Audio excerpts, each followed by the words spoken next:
ठीक. तर अध्याय तिसरा, अध्यायाचं नाव काय आहे? कर्मयोग. तर कर्मयोग आपण बघितलेला आहे दुसऱ्या अध्यायामध्ये, है ना? तर सकाम कर्मयोग आणि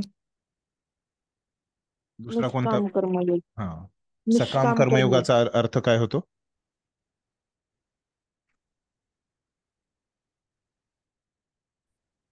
काय फळाच्या कधी अपेक्षेने केलेलं कार्य. जी. आणि ते काय आहे? कार्य आहे. आणि त्याच्यामुळं काय, कुणासाठी केलंय ते सकाम कर्मयोग म्हणजे? ते स्वतःच्या इच्छा तृप्तीसाठी केलेलं असतं, भौतिक हम्म. इच्छा तृप्तीसाठी. म्हणजे त्यांना फळ पाहिजे असतं, काहीतरी इच्छा असते, है ना? काहीतरी फळांच्या अपेक्षेने कार्य हम्म, करतात ते. फळाची अपेक्षा असते, है ना? हम्म. त्याच्यासाठी जे कार्य करतात त्याच्यामधून काय होतं? त्याच्यामधून पण त्यांचा योग होतो, है ना? कुणासोबत होतो योग? है ना? परमसत्यासोबत, है ना? जो योग असतो हा, है ना, तो जो भक्ती योग असतो, तोच केवळ भगवान श्रीकृष्णांसोबत असतो, है ना? हे ज्ञान योग, अष्टांग योग, है ना, हे कर्मयोग, हे जे असतात, है ना, ते इथं काय असतं? भगवंत तिथं कोण आहे त्यांना माहिती नसतं. या लोकांना, त्यांना काय माहिती असतं? परमसत्य आहे एक, है ना? ते परमसत्यालाच भगवंत समजतात, श्रेष्ठ समजतात, है ना? तर त्यांना माहिती नसतं की कोण भगवंत आहेत. तर असे हे जे लोक आहेत, है ना, कर्मयोगी आहेत, है ना, सकाम कर्मी आहेत, किंवा हे निष्काम कर्मी आहेत. तर हे जे आहेत सकाम कर्मी जे आहेत, ते काय करतात? त्यांना काहीतरी पाहिजे असतं, स्वर्गामध्ये त्यांना जायचं असतं, किंवा त्यांना काहीतरी पुत्र पाहिजे असतो, है ना, किंवा आणखीन काही पाहिजे असतं, या भौतिक जगतामधलं काही पाहिजे असतं, है ना, पैसे पाहिजे असतात, काहीतरी पाहिजे असतात, काही ना काही त्यांची इच्छा असते. त्यासाठी ते काय करतात? परमसत्यासाठी कार्य करतात. तर असं जे कार्य आहे परमसत्यासाठी जे करतात ते, त्याला काय म्हणायचं? कर्मयोग. सकाम कर्म. हा, जर अपेक्षा असेल तर त्याला सकाम, आणि अपेक्षा नसेल तर त्याला काय म्हणायचं? स्वतःसाठी अपेक्षा नसेल तर त्याला काय म्हणायचं? निष्काम. निष्काम कर्मयोग. हम्म. सकाम आणि निष्काम असे हे कर्मयोगाचे दोन प्रकार आपण कुठं बघितले? आपण आता दुसऱ्या अध्यायामध्ये बघितलं ना, दुसऱ्या 11 अध्यायामध्ये. ते 30 या श्लोकामध्ये. नाही नाही नाही नाही, 31 ते हा, 38 मध्ये 31 आपण ते हा 31 ते 38 सकाम पर्यंत. बघितला, हा. आणि 39 ते 53 मध्ये आपण निष्काम बघितलं. हा. हम्म. एक पण आता मिनिट. काय आहे, इथं विस्तारानं त्याचा अभ्यास आहे, है ना? तर ह्या तिसऱ्या अध्यायामध्ये आणि 5व्या अध्यायामध्ये, हम्म, आता हे कर्मयोगामध्ये आपण तिथं संक्षिप्त रूपामध्ये बघितलं. तिसऱ्या आणि 5व्या अध्याय. हा, तिसऱ्या आणि 5व्या अध्यायामध्ये. चौथ्या अध्यायामध्ये थोडा वेगळा विषय आहे मध्येच. मध्येच एक थोडा दिव्य ज्ञानाचा विषय निघतो, त्याच्यात भगवंत त्याच्याबद्दल थोडस बोलतात. पण तिसऱ्या आणि 5व्या अध्यायामध्ये एकच विषय आहे, तो कोणता? कर्मयोग. पूर्ण विस्तारानं बारकाईनं तिथं चर्चा केलेली आहे. कर्मयोग. हम्म. ठीक आहे. हे कर्मयोग शब्द तुम्हाला समजलेला आहे ना? म्हणजे ते कर्माद्वारे योग, म्हणजे योग म्हणजे आपण बघितलं की योग म्हणजे काय असतो?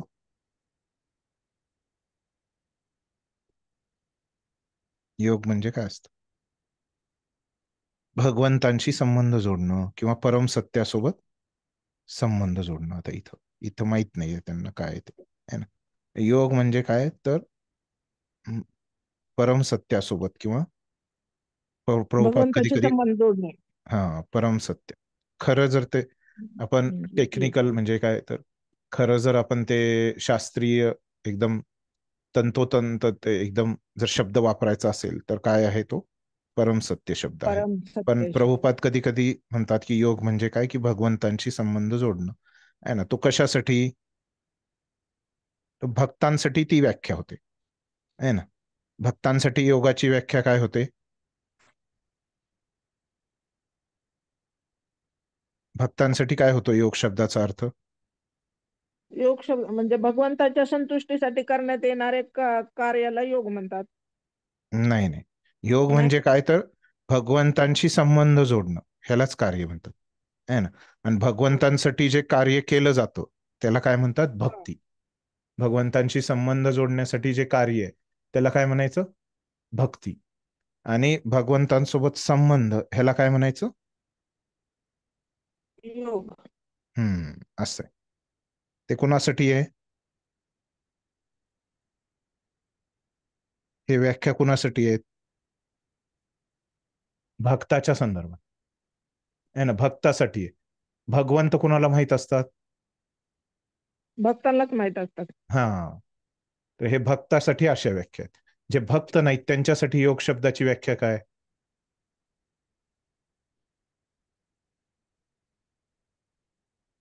जे भक्त नाहीत पण त्यांचा अध्यात्मामध्ये विश्वास आहे ना. जे नास्तिक लोक आहेत ते तर योगाला मानणारच नाहीत, बरोबर आहे. हम्म. आता जे भक्त नाहीत पण अध्यात्मामध्ये आहेत, है ना, त्यांच्यासाठी योग शब्दाची व्याख्या काय? त्यांच्यासाठी योग शब्दाची व्याख्या आहे की परम सत्याशी संबंध. समजलं?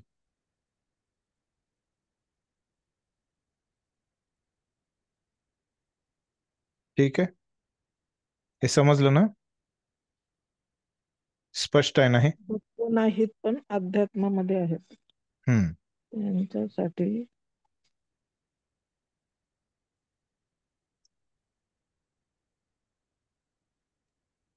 एवढं समजलं सगळ्यांना? हम्म.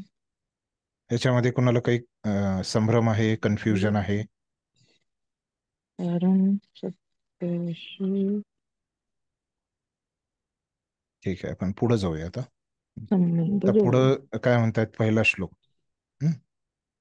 अर्जुन उवाच जायसी चेत कर्मणस्ते मता बुद्धिर्जनार्दन तत्किं कर्मणि घोरे मां नियोजयसि केशव. हे काय म्हणतायत अर्जुन? तर आता पहिल्या, सॉरी, ह्याच्या अगोदरचा अध्याय कोणता? दुसरा आहे ना. तर दुसऱ्या अध्यायामध्ये काय झाले हो आतापर्यंत, की शेवटी दुसऱ्या अध्यायाच्या शेवटी तर खूप काही विषय झालेले आहेत. आणि शेवटी काय झालं होतं की 64व्या, नाही 54व्या, सॉरी 54व्या श्लोकामध्ये अर्जुनानं 4 प्रश्न विचारले होते कृष्णाला, है ना? आणि कृष्णानं तिथं त्या 4 प्रश्नाची उत्तरं दिलेली आहेत दुसऱ्या अध्याय. आणि अशा पद्धतीनं हा दुसरा अध्याय तिथं पूर्ण झालेला आहे, बरोबर. मग आता अर्जुनाला आणखीन काही प्रश्न आहे, है ना. एक प्रश्न आहे तर तो विचारतोय आता, है ना. तर असं हे अध्याय चालू होतोय. ठीक आहे, तर आता अर्जुनाचा काय प्रश्न आहे आपण बघूया. आपण श्लोक वाचलेला आहे. अर्जुन म्हणाला, हे जनार्दन, हे केशव. कुणाला म्हणतोय अर्जुन? कृष्णाला. कृष्णाचीच नाव आहेत हे जनार्दन आणि हे केशव. जर तुम्हाला वाटते की बुद्धी ही सकाम कर्मापेक्षा श्रेष्ठ आहे, तर अर्जुनाला काय विचारतोय अर्जुन, है ना. तर सकाम कर्माबद्दल भगवंत बोललेत. हं? आता त्याच्यानंतर अर्जुन म्हणतोय की सकाम कर्मापेक्षा जे श्रेष्ठ आहे काय आहे? बुद्धी. हं? असा अर्जुनाचा प्रश्न आहे.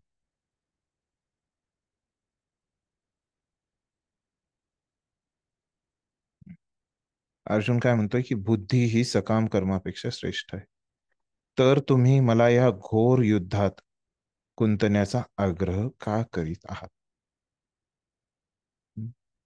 असा अर्जुनाचा प्रश्न आहे. तर पहिल्यांदा आपण हा प्रश्न समजावून घेऊया की कसा आला हा अर्जुनाला प्रश्न. हं?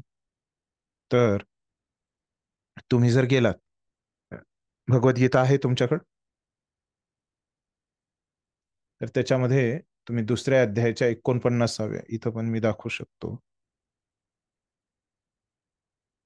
हम्म, एक मिनिट.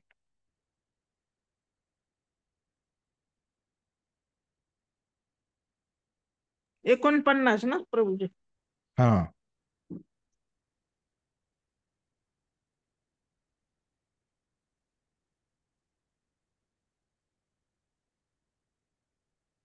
हम्म. काय करायचं त्याचं?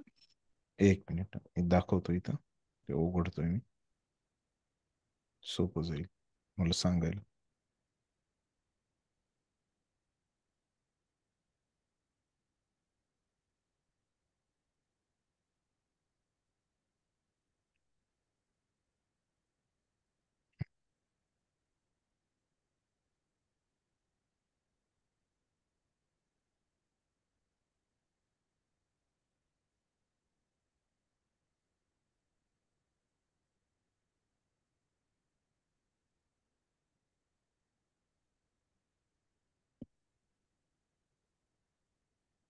हम्म. काय श्लोक आहे बघा, इथं दिसतोय तुम्हाला? दूरेण हि अवरम कर्म बुद्धी योगा धनंजय बुद्धौ शरणमन्विच्छ कृपणा फल हेतव. फल हे तव. तर इथं काय म्हणतायत भगवंत, की भगवंत बोलतायत हे श्लोक, ते म्हणतायत अर्जुनाला, हे धनंजया, भक्तिमय स्वेवेद्वारे सर्व निंद्य अशा कर्मांना दूर सार आणि त्या भावनेमध्येच भगवंतांना शरण जा.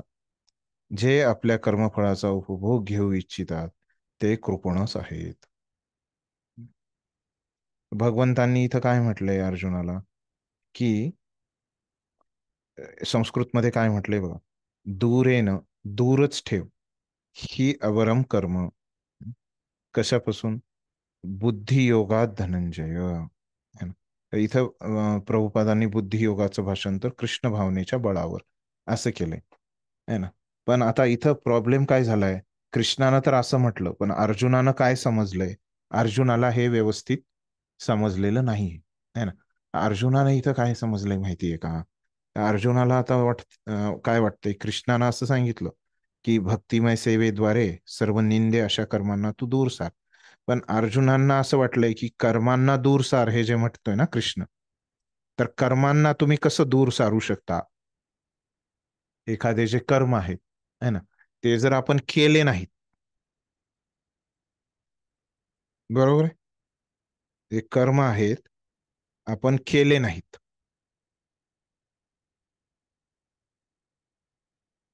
तर काय होतं? म्हणजे आपल्याला आपले काही कर्म आहेत, आपण काही केलं पाहिजे असे काही कर्म आहेत. कर्म म्हणजे काय? जे आपण केलं पाहिजे असं, ते जर समजा आपण केलं नाही, बरोबर आहे, तर काय होतं? आपण बघितलं होतं की मागं पाप कर्म लागतं आपल्याला, बरोबर आहे. आणि आणखीन काय होतं? कसं आपण कर्मांना दूर सारू शकतो? इथं जे सांगितलंय की कर्मांना दूर सार, असं भगवंतांनी सांगितलंय. आपल्याला कर्मांना दूर सारायचंय, तर तुम्ही कसं त्यांना दूर सारणार एखाद्या कर्माला? हम्म? काय वाटतंय तुम्हाला? आपण कसं कर्मांना दूर सारू शकतो? तर आपण जर समजा जे कर्म आहेत ते करायचेच नाही, म्हणजे काय झालं? आपोआपच, आता समजा आपण राहतो एका ठिकाणी, है ना, आता आपण वृंदावनमध्ये राहत नाही, है ना, आता आपल्याला वृंदावनला दूर सारायचे आपल्यापासून, है ना, वृंदावनला जायचंच नाही, है ना. वृंदावनला जर आपण गेलोच नाही तर काय होणार? आपोआपच वृंदावन आपल्यापासून दूर होणार, होणार की नाही? तसंच एखादे कर्म जर करायचे, भगवंतांनी सांगितलंय की त्याला, अर्जुनाला, की तू कर्मांना दूर सार. मग अर्जुन काय समजतोय की कर्मांना जे दूर सांगाय, भगवंतांनी इथं सांगितलंय की तू बुद्धियोगात, आहे ना, तो बुद्धियोगाचा अर्जुन काय अर्थ घेतोय, की बुद्धियोग म्हणजे त्याला वाटतंय की ज्ञानयोग. ज्ञानयोगामध्ये काय करतो व्यक्ती? कर्म सोडून देतो, कर्म करायचं तो सोडून देतो आणि तो जंगलात जातो ज्ञानयोगी. आपण बघितलं, जंगलात जाऊन तो ज्ञानयोगाचा अभ्यास करतो. तसंच मग आता काय होतंय की जेव्हा इथं भगवंत म्हणतायत की बुद्धियोग, तर बुद्धियोगानी काय कर, तू कर्मांना दूर सार, है ना. प्रभुपादांनी तर त्याचा इथं बरोबर अर्थ दिलाय की भक्तिमय सेवेद्वारे, बुद्धियोग म्हणजे भक्तिमय सेवेद्वारे. पण अर्जुनाला काय वाटतंय की हे जे इथं सांगितलंय भक्तिमय सेवेद्वारे, हे तर बरोबर अर्थ आहे, पण अर्जुन ह्याचा चुकीचा अर्थ त्याला समजलाय. काय समजलाय अर्जुनानं इथं बुद्धियोगाचा अर्थ? बुद्धियोगाचा अर्थ त्यानं समजलाय की ज्ञानयोग असा आहे. म्हणजे आपण कर्म करायचं सोडून द्यायचं आहे ना. कर्म जर आपण करणं सोडून दिलं तर काय होणार? आपण आपोआपच काय होणार? कर्मापासून दूर होणार आहे ना. असं अर्जुनानं समजलंय. मग काय झालं? 49च्या नंतर भगवंत काय म्हणतायत की बऱ्याच वेळेस तुझं कर्तव्य कर आहे ना, निष्काम भावनेनं कर. निष्काम कर्मयोगाचे फायदे सांगितले भगवंतांनी आहे ना. आणि निष्काम कर्मयोग ज्याने पूर्ण केलाय त्याला काय म्हणायचं? स्थितप्रज्ञ है ना. असं ह्या स्थितप्रज्ञाची लक्षणं पण भगवंतांनी सांगितली. हे अर्जुनानंच विचारली म्हणून भगवंतांनी सांगितली है ना. आणि मग असं जर झालं, एवढं सगळं झालं या निष्काम कर्मयोगाबद्दल, तर मग भगवंत काय सांगतायत की हे निष्काम कर्म म्हणजे तू तुझं कर्म कर. कोणतं? युद्ध करण्याचं निष्काम भावानं तू तुझं कर्म कर.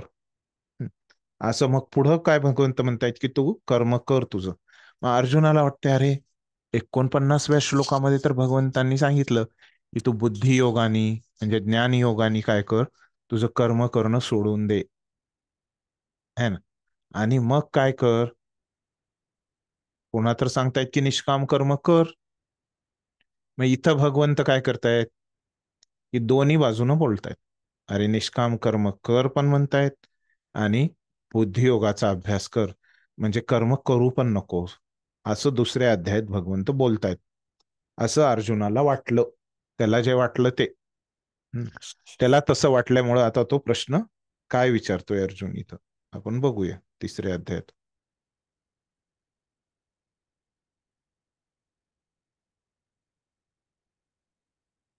हम्म.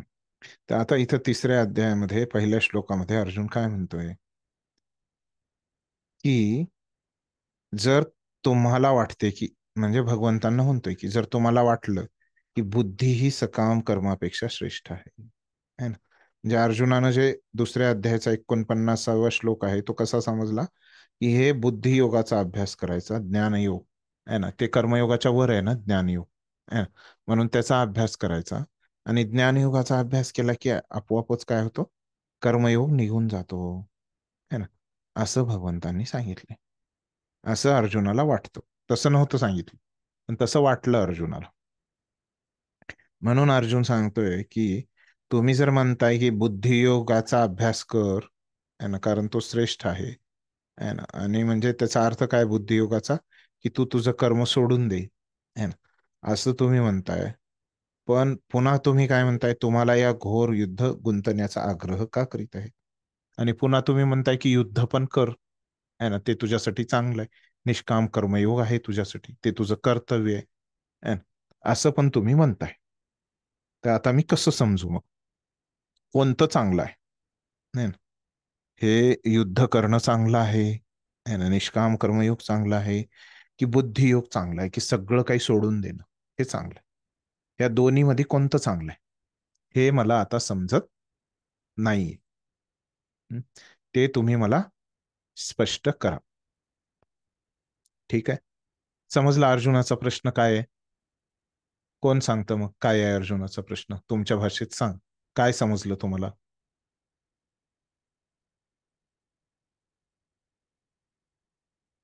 कोणी प्रयत्न करणार?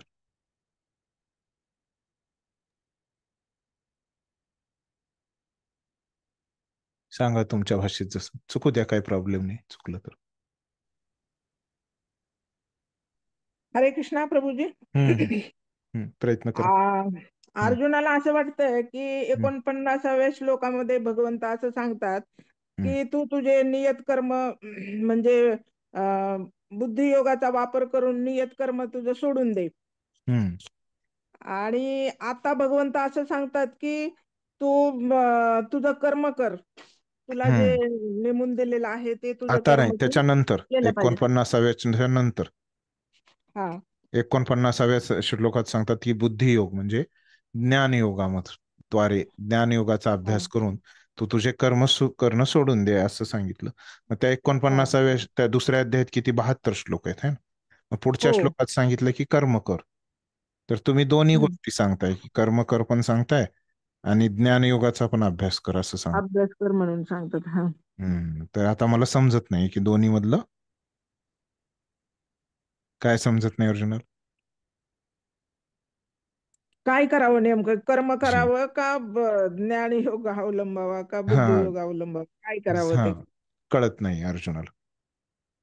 ठीक. एवढं समजलं. हो. हम्म.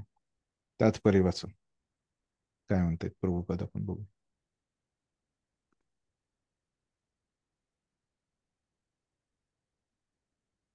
वाचा कोणी तर. हरे कृष्ण. वाचू का प्रभूजी? वाच. कोणी दिसत नाही.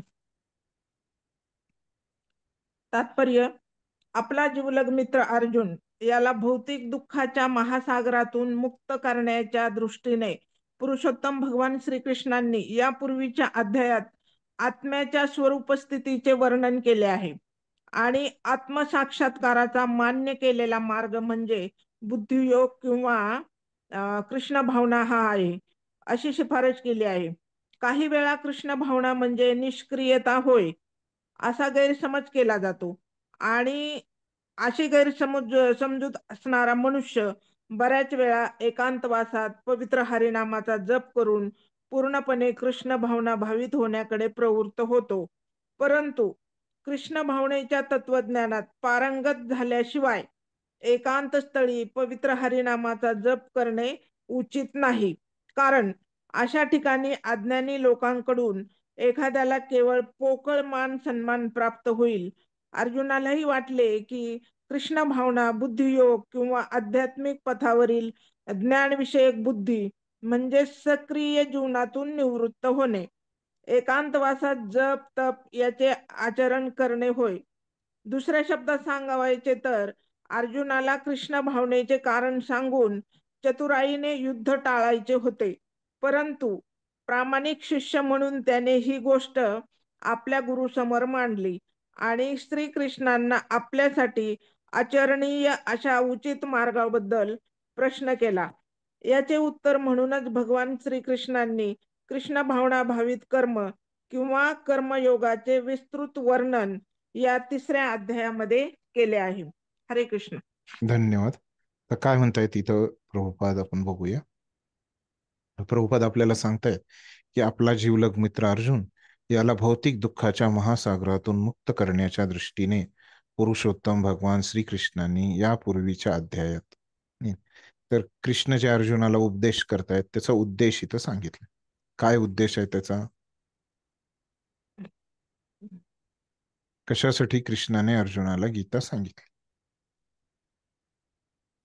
त्या अर्जुनाला जे दुःख झालं होतं, त्याला समजत नव्हतं, त्याला जो त्रास झाला आहे ना, की युद्ध करावं की न करावं, है ना, तर हे जे दुःखाचा महासागर आहे, हे जग म्हणजे, है ना, तर हे जे जीवन म्हणजे दुःखाचा महासागर, ह्याच्यातून अर्जुनाला बाहेर काढण्याचं आहे ना, हा उद्देश. हे गीतेचे उपदेश ऐकून है ना, एखादा व्यक्ती जो आपलं जे जीवन आहे, भौतिक जीवन आहे ना, ते दुःखाच्या महासागरांनी भरलेलं आहे. अशा या भौतिक जीवनातून नाही ना, जर आपल्याला मुक्त करणारं काय आहे तर हे गीतेचे उपदेश आहेत. तर भगवान श्रीकृष्णांनी या अगोदरचा जो अध्याय आहे है ना, तिथं काय केलंय? आत्म्याची जी स्वरूप स्थिती आहे तिचं विस्तृत वर्णन केलेलं आहे. आणि आत्मसाक्षात्काराचा मान्य केलेला मार्ग म्हणजे बुद्धियोग, कृष्ण किंवा कृष्ण भावना हा आहे. आणि तिथं काय सांगितलंय? आत्म्याच्या स्वरूप स्थितीचं पण वर्णन केलेलं आहे.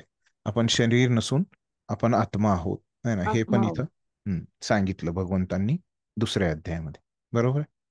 मग आता हे झाल्यानंतर है ना, मग प्रभुपाद काय सांगतायत की जर आपल्याला आत्मसाक्षात्कार करायचा असेल, आध्यात्म कार्य करायचं असेल, तर आपण काय केलं पाहिजे?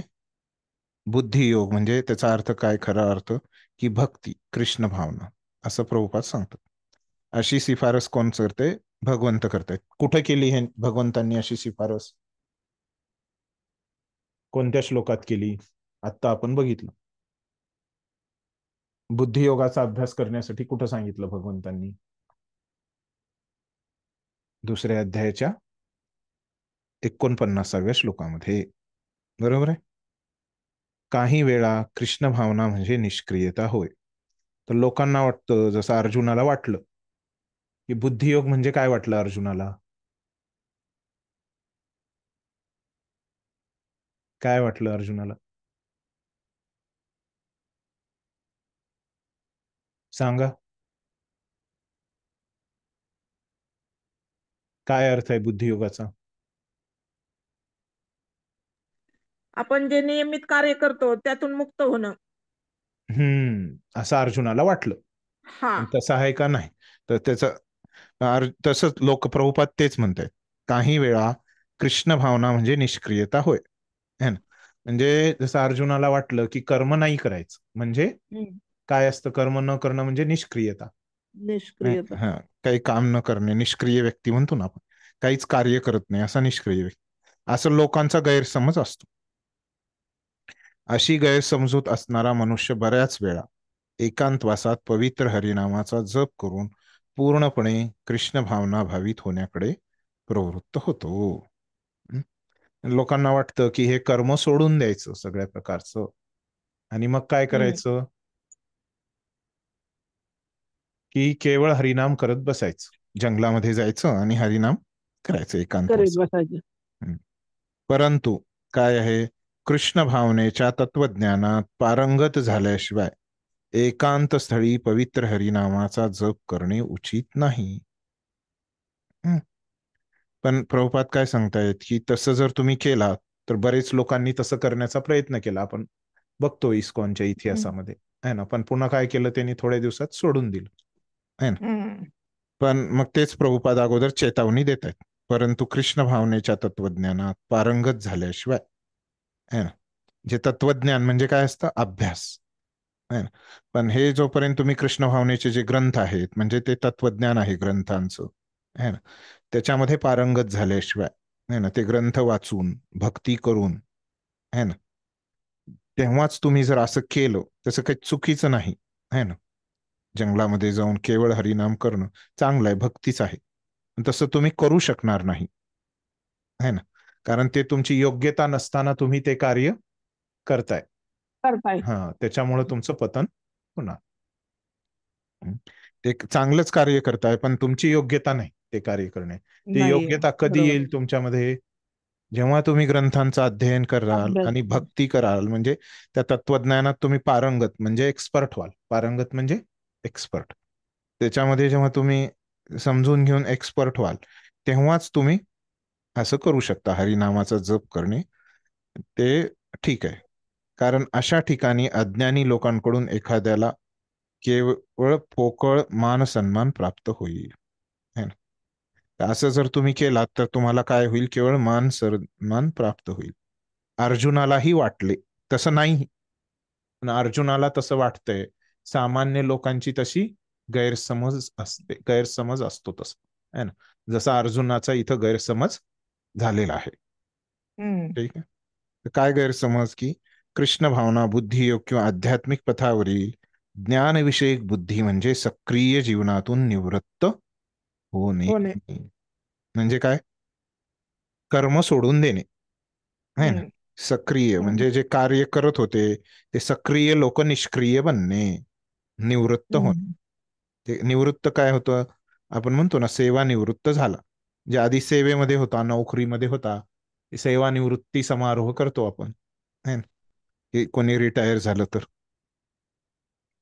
म्हणजे काय, त्यांनी काम सोडलं, सेवानिवृत्ती झाली म्हणजे काय, काम सोडलं त्यांनी. हं? एकांतवासात जप तप याचे आचरण करणे होय. हं?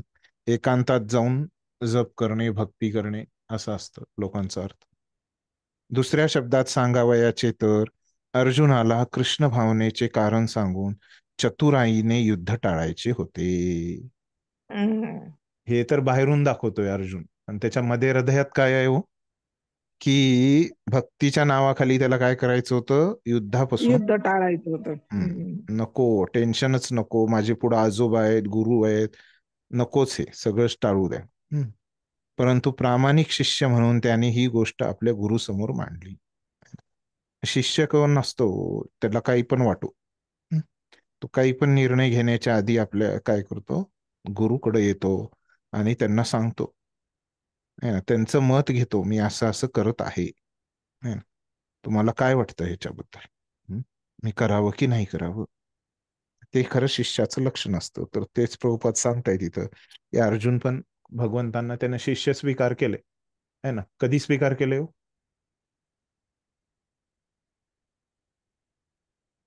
कधी झाली अर्जुनाची दीक्षा? पहिल्या अध्यायातच झाली. नाही नाही, पहिल्या अध्यायात कुठं झाली? दुसऱ्या अध्यायात झालती ना. हा, दुसऱ्या सॉरी, अध्यायात. दुसऱ्या अध्यायामध्ये झाली. दुसऱ्या अध्यायाच्या सुरुवातीला, दुसऱ्या अध्यायाच्या 7व्या श्लोकात अर्जुनानं विनंती केली. काय केलं? कार्पण्य दोषो पहत स्वभाव पृच्छामि त्वां धर्म सम्मूढ चेता यस्ये यश्चान्निश्चितं ब्रूहि तन्मे शिष्यस्तेहं शाधि मां त्वां प्रपन्नम. असं अर्जुन म्हणलंय. शिष्यस्ते अहम, मला तुमचा शिष्य, माम मला, त्वाम तुमचा शिष्य म्हणून, प्रपन्नम मी तुम्हाला शरणागत येतोय है ना. असं अर्जुनानं तिथं है ना स्वीकार केलंय कार्पण्य दोष 7व्या श्लोकात.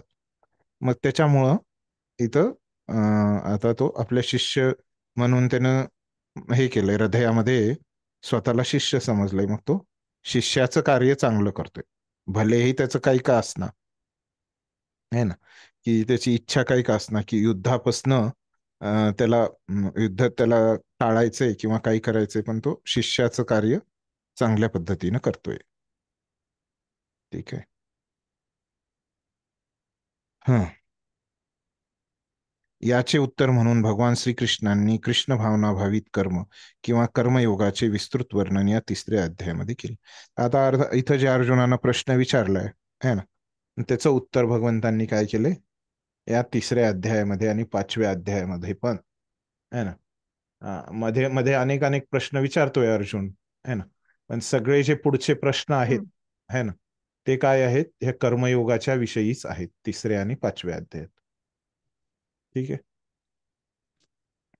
आता ह्याच प्रश्नाचा आणखीन एक भाग आहे, त्या प्रश्नाला अजून स्पष्ट करतोय है ना. इथं एक प्राथमिक अवस्था झाली पहिल्या श्लोकामध्ये त्या प्रश्नाची. आता या प्रश्नाची पुढची अवस्था या 2ऱ्या श्लोकात आहे. तर काय आहे 2रा श्लोक? व्यामिश्रेणेव वाक्येन बुद्धिं मोहयसीव मे तदेकं वद निश्चित्य येन श्रेयोहमाप्नुयाम. आता अर्जुन काय म्हणतोय? तुमच्या संदिग्ध बोलण्यामुळे माझी बुद्धी गोंधळून गेली आहे, म्हणून यापैकी कोणती गोष्ट माझ्यासाठी सर्व दृष्टीने श्रेयस्कर आहे ते वाक्य कृपया निश्चितपणे मला सांगा. आता बघूया काय आहे इथं ह्या 2ऱ्या श्लोकामध्ये. आता अर्जुन काय म्हणतोय? तुमच्या संदिग्ध बोलण्यामुळे. काय संदिग्ध बोलले हो भगवंतांनी? संदिग्ध म्हणजे काय असतं?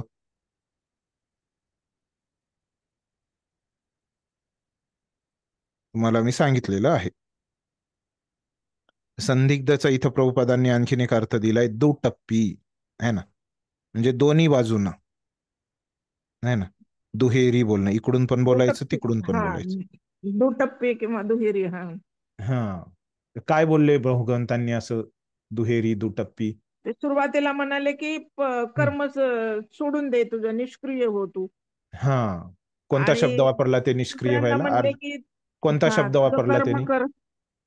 निष्क्रिय होण्यासाठी? कोणता शब्द वापरला भगवंतांनी? अर्जुन काय म्हण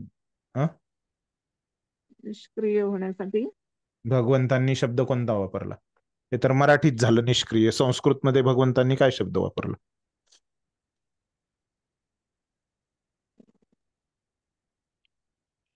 सांगितलं होतं मी तुम्हाला आता पहिल्या श्लोकामध्ये. जे अर्जुनानं चुकीचं समजलं त्या शब्दाचा अर्थ, त्याच्यामुळे त्याला तसं वाटतं.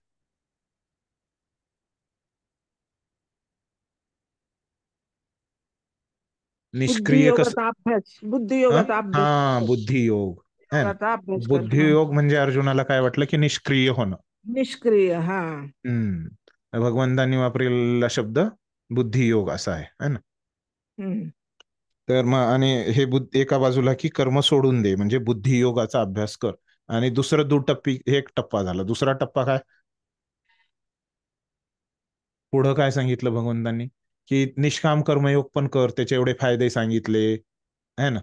आणि काय सांगितलं, की ते निष्काम कर्मयोगाच्यानं पूर्णत्व प्राप्त केलंय है ना, त्याची लक्षणं सांगितली है ना. मग ह्याचा अर्थ काय झाला, की भगवंतांची इच्छा आहे अर्जुनानं निष्काम कर्मयोगाचा अभ्यास करावा है ना, कर्म करावं, युद्ध करण्याचं जे कर्म आहे ते अर्जुनानं करावं अशी इच्छा झाली, बरोबर आहे. त्याच्यामुळेच तर त्यांनी सांगितलं ना निष्काम कर्मयोगाचा अभ्यास कर. मग अर्जुनाला हे वाटतं की असं हे दुहेरी बोलणं आहे. कुणाचं, कोण बोलतंय दुहेरी? हम्म, दुहेरी कोण बोलतंय या ठिकाणी? भगवंत. भगवंत बोलतात. असं काय वाटतंय अर्जुनाला, वाटतंय है ना, तो सांगतोय इथं. त्याच्यामुळं मी काय गेलोय, गोंधळून गेलोय, त्यानं मान्य केलं.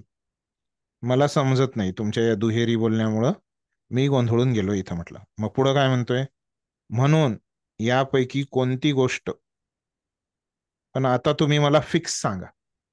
आतापर्यंत जे तुम्ही सांगितलं, तर मला वाटतंय की तुमचं जे बोलणं आहे हे काय आहे, संदिग्ध आहे, दुटप्पी आहे. आणि त्याच्यामुळं काय तर मला कन्फ्यूज होते, मी गोंधळून गेलेलो आहे. तर मला आता एकच सांगा, कोणतं चांगलं आहे माझ्यासाठी. ठीक आहे. या अगोदरच्याच प्रश्नाला अजून त्यांनी इथं काय केलंय, आणखीन चांगल्या पद्धतीनं तो व्यक्त केलाय. बरोबर आहे. जो पहिल्या श्लोकात त्यांनी प्रश्नाची थोडी सुरुवात केली होती, तो इथं त्यांनी आणखीन त्याला चांगल्याप्रमाणे इथं व्यक्त केलंय या दुसऱ्या श्लोकात. ठीक आहे. तात्पर्य वाचा कुणीतरी, हे समजलं भाषांतर? हो. ठीक. तात्पर्य वाचा कोणीतरी, वाचा. मी वाचू? वाचा. तात्पर्य श्रील प्रभुपाद द्वारा श्रील प्रभुपाद की जय. यापूर्वीच्या अध्यायात भगवद्गीतेचे प्रास्ताविक निवेदन म्हणून सांख्ययोग, बुद्धियोग, बुद्धीद्वारे इंद्रिय निग्रह, निष्काम कर्म आणि नवसाधकाची स्थिती इत्यादी विविध मार्गांचे वर्णन करण्यात आले आहे. पण या सर्वांची मांडणी पद्धतशीरपणे करण्यात आली नव्हती, म्हणून आकलन किंवा बोध होण्यासाठी किंवा आचरण करण्यासाठी या मार्गांची सुसंबंध मांडणी आवश्यक होती. यास्तव वरकरणी गोंधळात टाकणाऱ्या या गोष्टींचे स्पष्टीकरण अर्जुनाला हवे होते, ज्यामुळे सर्वसाधारण लोकही विपर्यास न करता त्यांचा स्वीकार करू शकतील. शब्दांची फसवणूक करून अर्जुनाला गोंधळात टाकावे हा जरी श्रीकृष्णांचा उद्देश नव्हता, तरी अर्जुनाला कृष्ण भावनेची पद्धती म्हणजे निष्क्रियता की सक्रिय सेवा आहे हे समजू शकले नाही. दुसऱ्या शब्दात सांगायचे झाल्यास, गांभीर्याने आणि प्रामाणिकपणे भगवद्गीतेचे रहस्य समजून घेणाऱ्या सर्व विद्यार्थ्यांसाठी अर्जुन आपल्या प्रश्नांद्वारे कृष्ण भावनेचा मार्ग मोकळा करीत आहे. हरे कृष्णा. धन्यवाद. तर आता इथं काय म्हणतायत प्रभुपाद, की अगोदरच्या अध्यायामध्ये आहे ना, तर भगवंतांनी काय काय सांगितलं, सांख्ययोग सांगितलं. तर सांख्ययोग म्हणजे काय हो, कुठं सांगितलं भगवंतांनी सांख्ययोग? आपण चर्चा केलेली आहे, आठवतंय कुणाला? सांख्ययोग म्हणजे काय, सांख्य म्हणजे काय?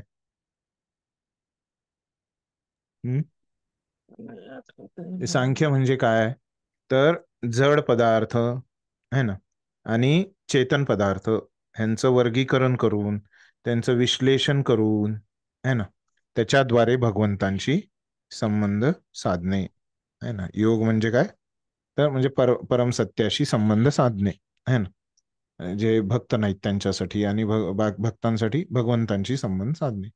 तर कुठं आहे सांख्य योग, म्हणजे असं कुठं कुठं भगवंतांनी हे केलंय, की चेतन पदार्थ आणि जड पदार्थ असं वर्गीकरण कुठं केलंय भगवंतांनी? तर दुसऱ्या अध्यायाच्या 11व्या श्लोकापासून 30व्या श्लोकामध्ये आपण बघितलं की तिथं भगवंत काय करतायत, शरीर आत्मा है ना.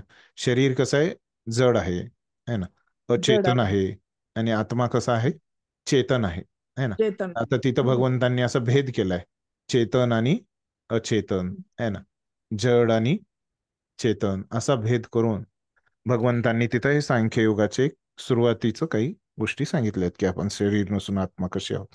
मग बुद्धियोग म्हणजे त्यांनी सांगितलं की बुद्धियोग म्हणजे कसं, वास्तविक काय तर ज्ञानयोग है ना, म्हणजे कर्म सोडणे है ना, हे सांगितलं. मग पुन्हा बुद्धीद्वारे इंद्रिय निग्रह म्हणजे काय, निष्काम कर्मयोग. निष्काम कर्मयोगानं कसं इंद्रिय निग्रह होतो है ना. निष्काम कर्मयोगाचा ज्यानं अभ्यास केलाय स्थितप्रज्ञ, तो कसा इंद्रिय निग्रह करतो. इंद्रिय निग्रह म्हणजे काय, इंद्रिय संयम है ना, माहिती आहे ना.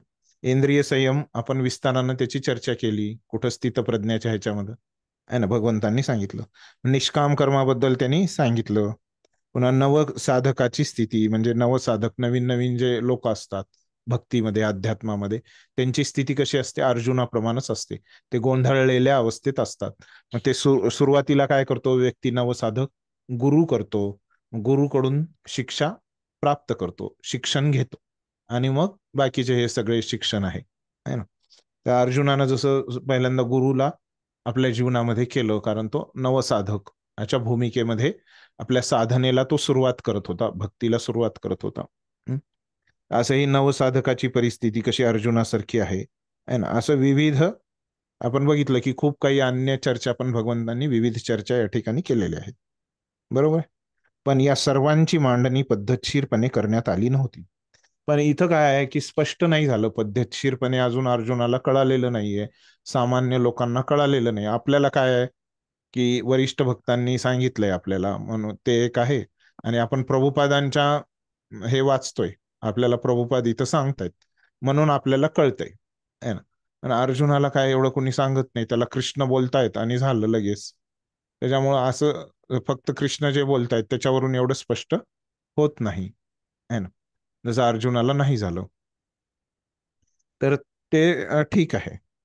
त्याच्यामुळं गोंधळ इथं निर्माण होतो असं प्रभुपाद म्हणतात. यास्तव वर करणी गोंधळात टाकणाऱ्या या गोष्टींचे स्पष्टीकरण अर्जुनाला हवे होते. तर हे जे गोंधळलेलं होतं ते साहजिकच आहे, स्वाभाविकच आहे. मग त्याच्यामध्ये ते अर्जुनाला स्पष्टीकरण पाहिजे तिथं त्याच्यावर. सगळ्याच अर्जुनाच्या जागी कुणी असतं तर गोंधळच असतं, ज्यामुळे सर्वसाधारण लोकही विपर्यास न करता त्याचा स्वीकार करतील.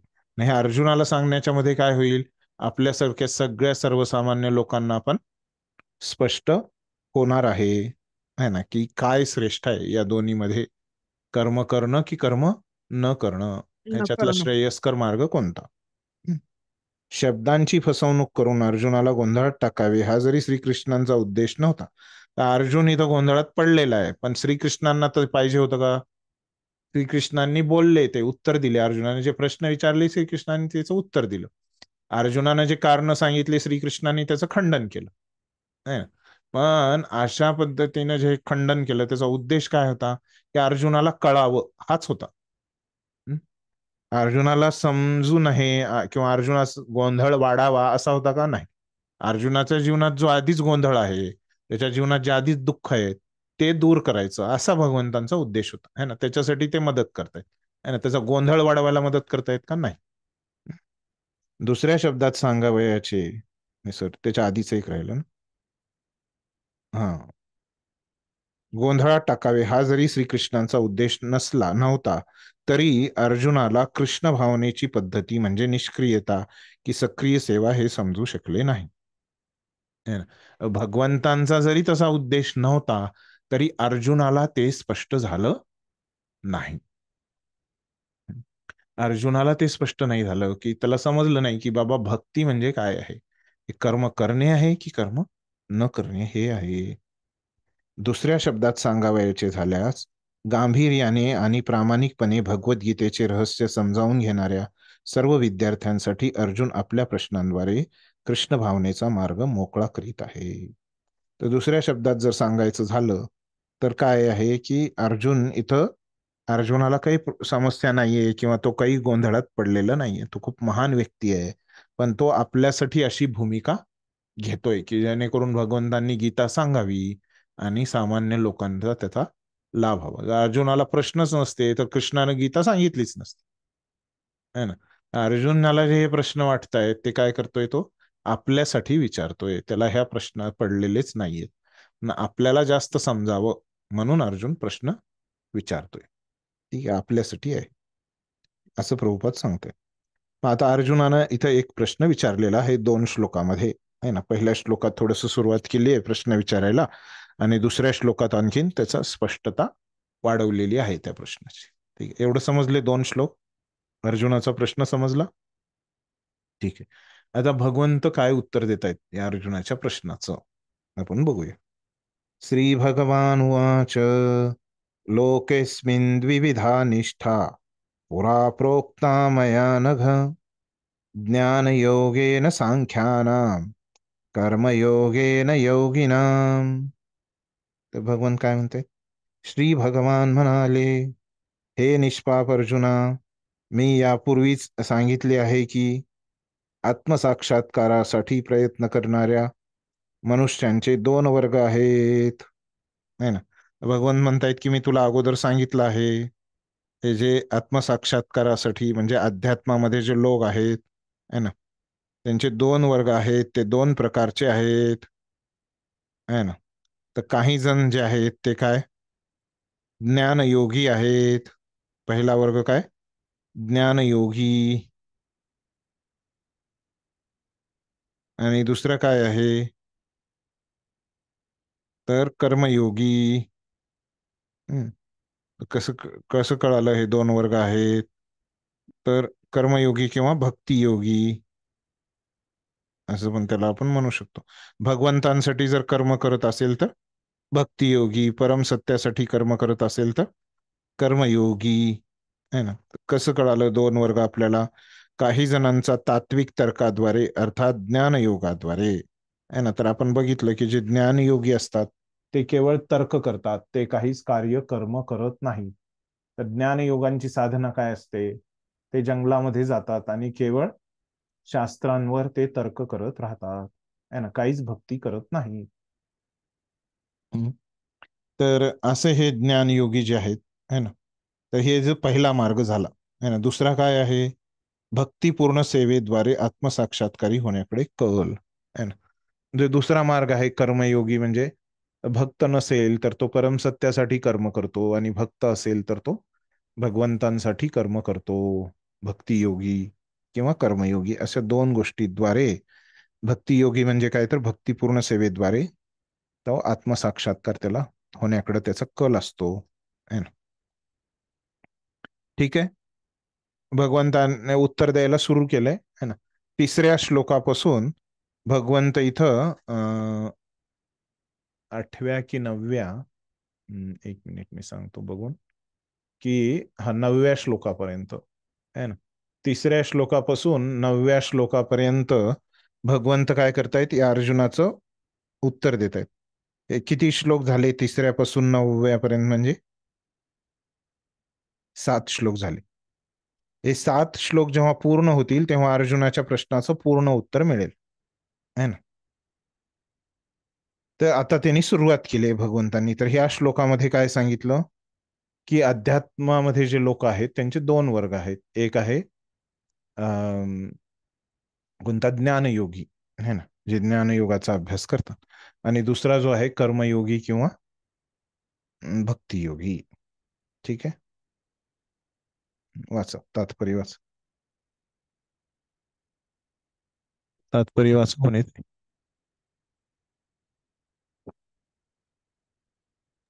वाचते का कोण? हा वाचते. माताजी.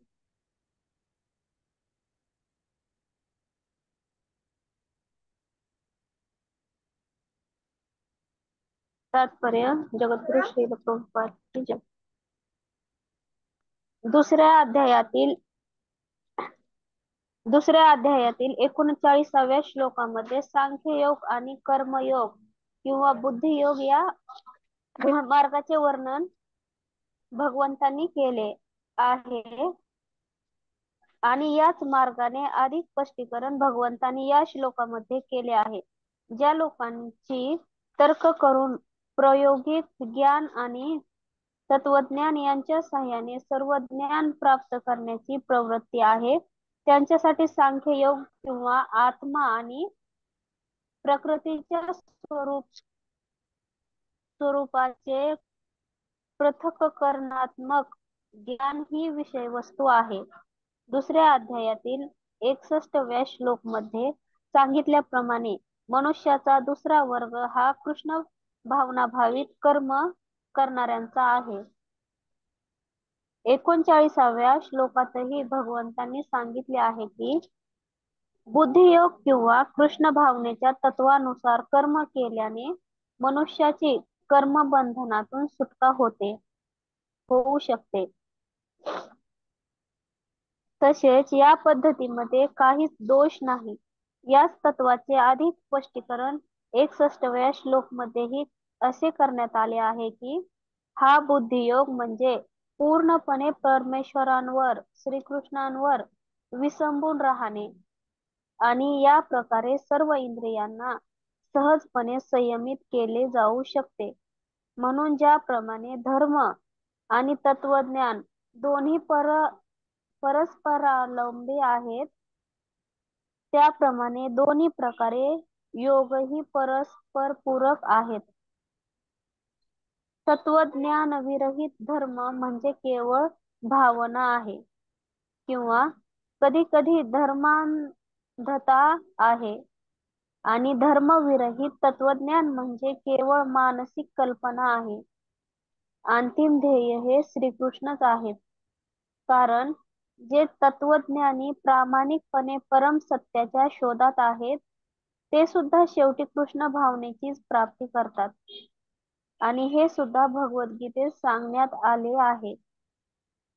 ही संपूर्ण पद्धती म्हणजे परमात्म्याच्या संबंधात असणारी आत्म्याची मूळ स्वरूप स्थिती जाणणे हीच आहे.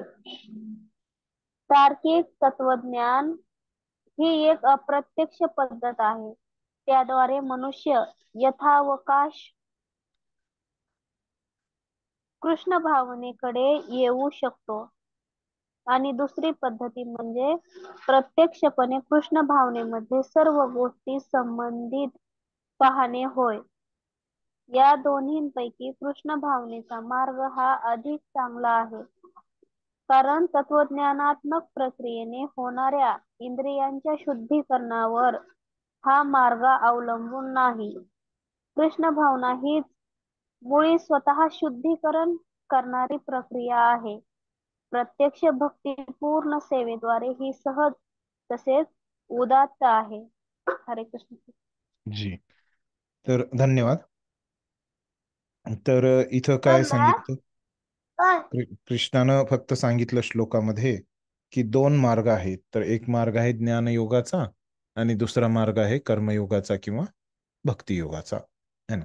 तर त्या संदर्भामध्ये काय सांगतायत प्रभुपाद, तर दुसऱ्या अध्यायातल्या 39व्या श्लोकामध्ये, है ना. तर काय आहे 39वा श्लोक, आपण बघूया.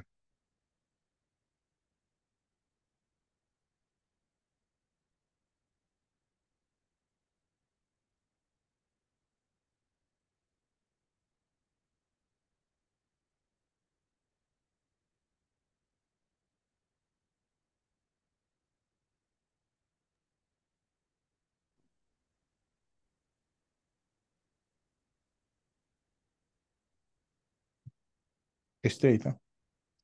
तर काय म्हणतायत इथं भगवंत 39व्या श्लोकामध्ये, भगवंतांनी म्हटलेला श्लोक आहे हा. काय म्हणतायत भगवंत, एषा ते विहिता सांख्ये बुद्धिर्योग त्विमां शृणु बुद्ध्या युक्तो यया पार्थ कर्मबंधम प्रहास्यसी. बरोबर. तर त्याचा अर्थ काय की आतापर्यंत या ज्ञानाची पृथक्करणात्मक माहिती मी तुला सांगितली आहे. तर भगवंतांनी सांख्य म्हणजे मी सांगितलं पृथक्करण, असं विश्लेषण, वेगवेगळं करणं आहे ना, जड चेतन असं वेगळं करणं, मी तुला दिली आहे माहिती. आता आम्ही निष्काम कर्म कसे करावे याचे वर्णन करतो, ते ऐक. हे पार्था, जर तू या ज्ञानाच्या आधारे कार्य केलेस तर कर्मबंधनातून मुक्त होऊ शकशील.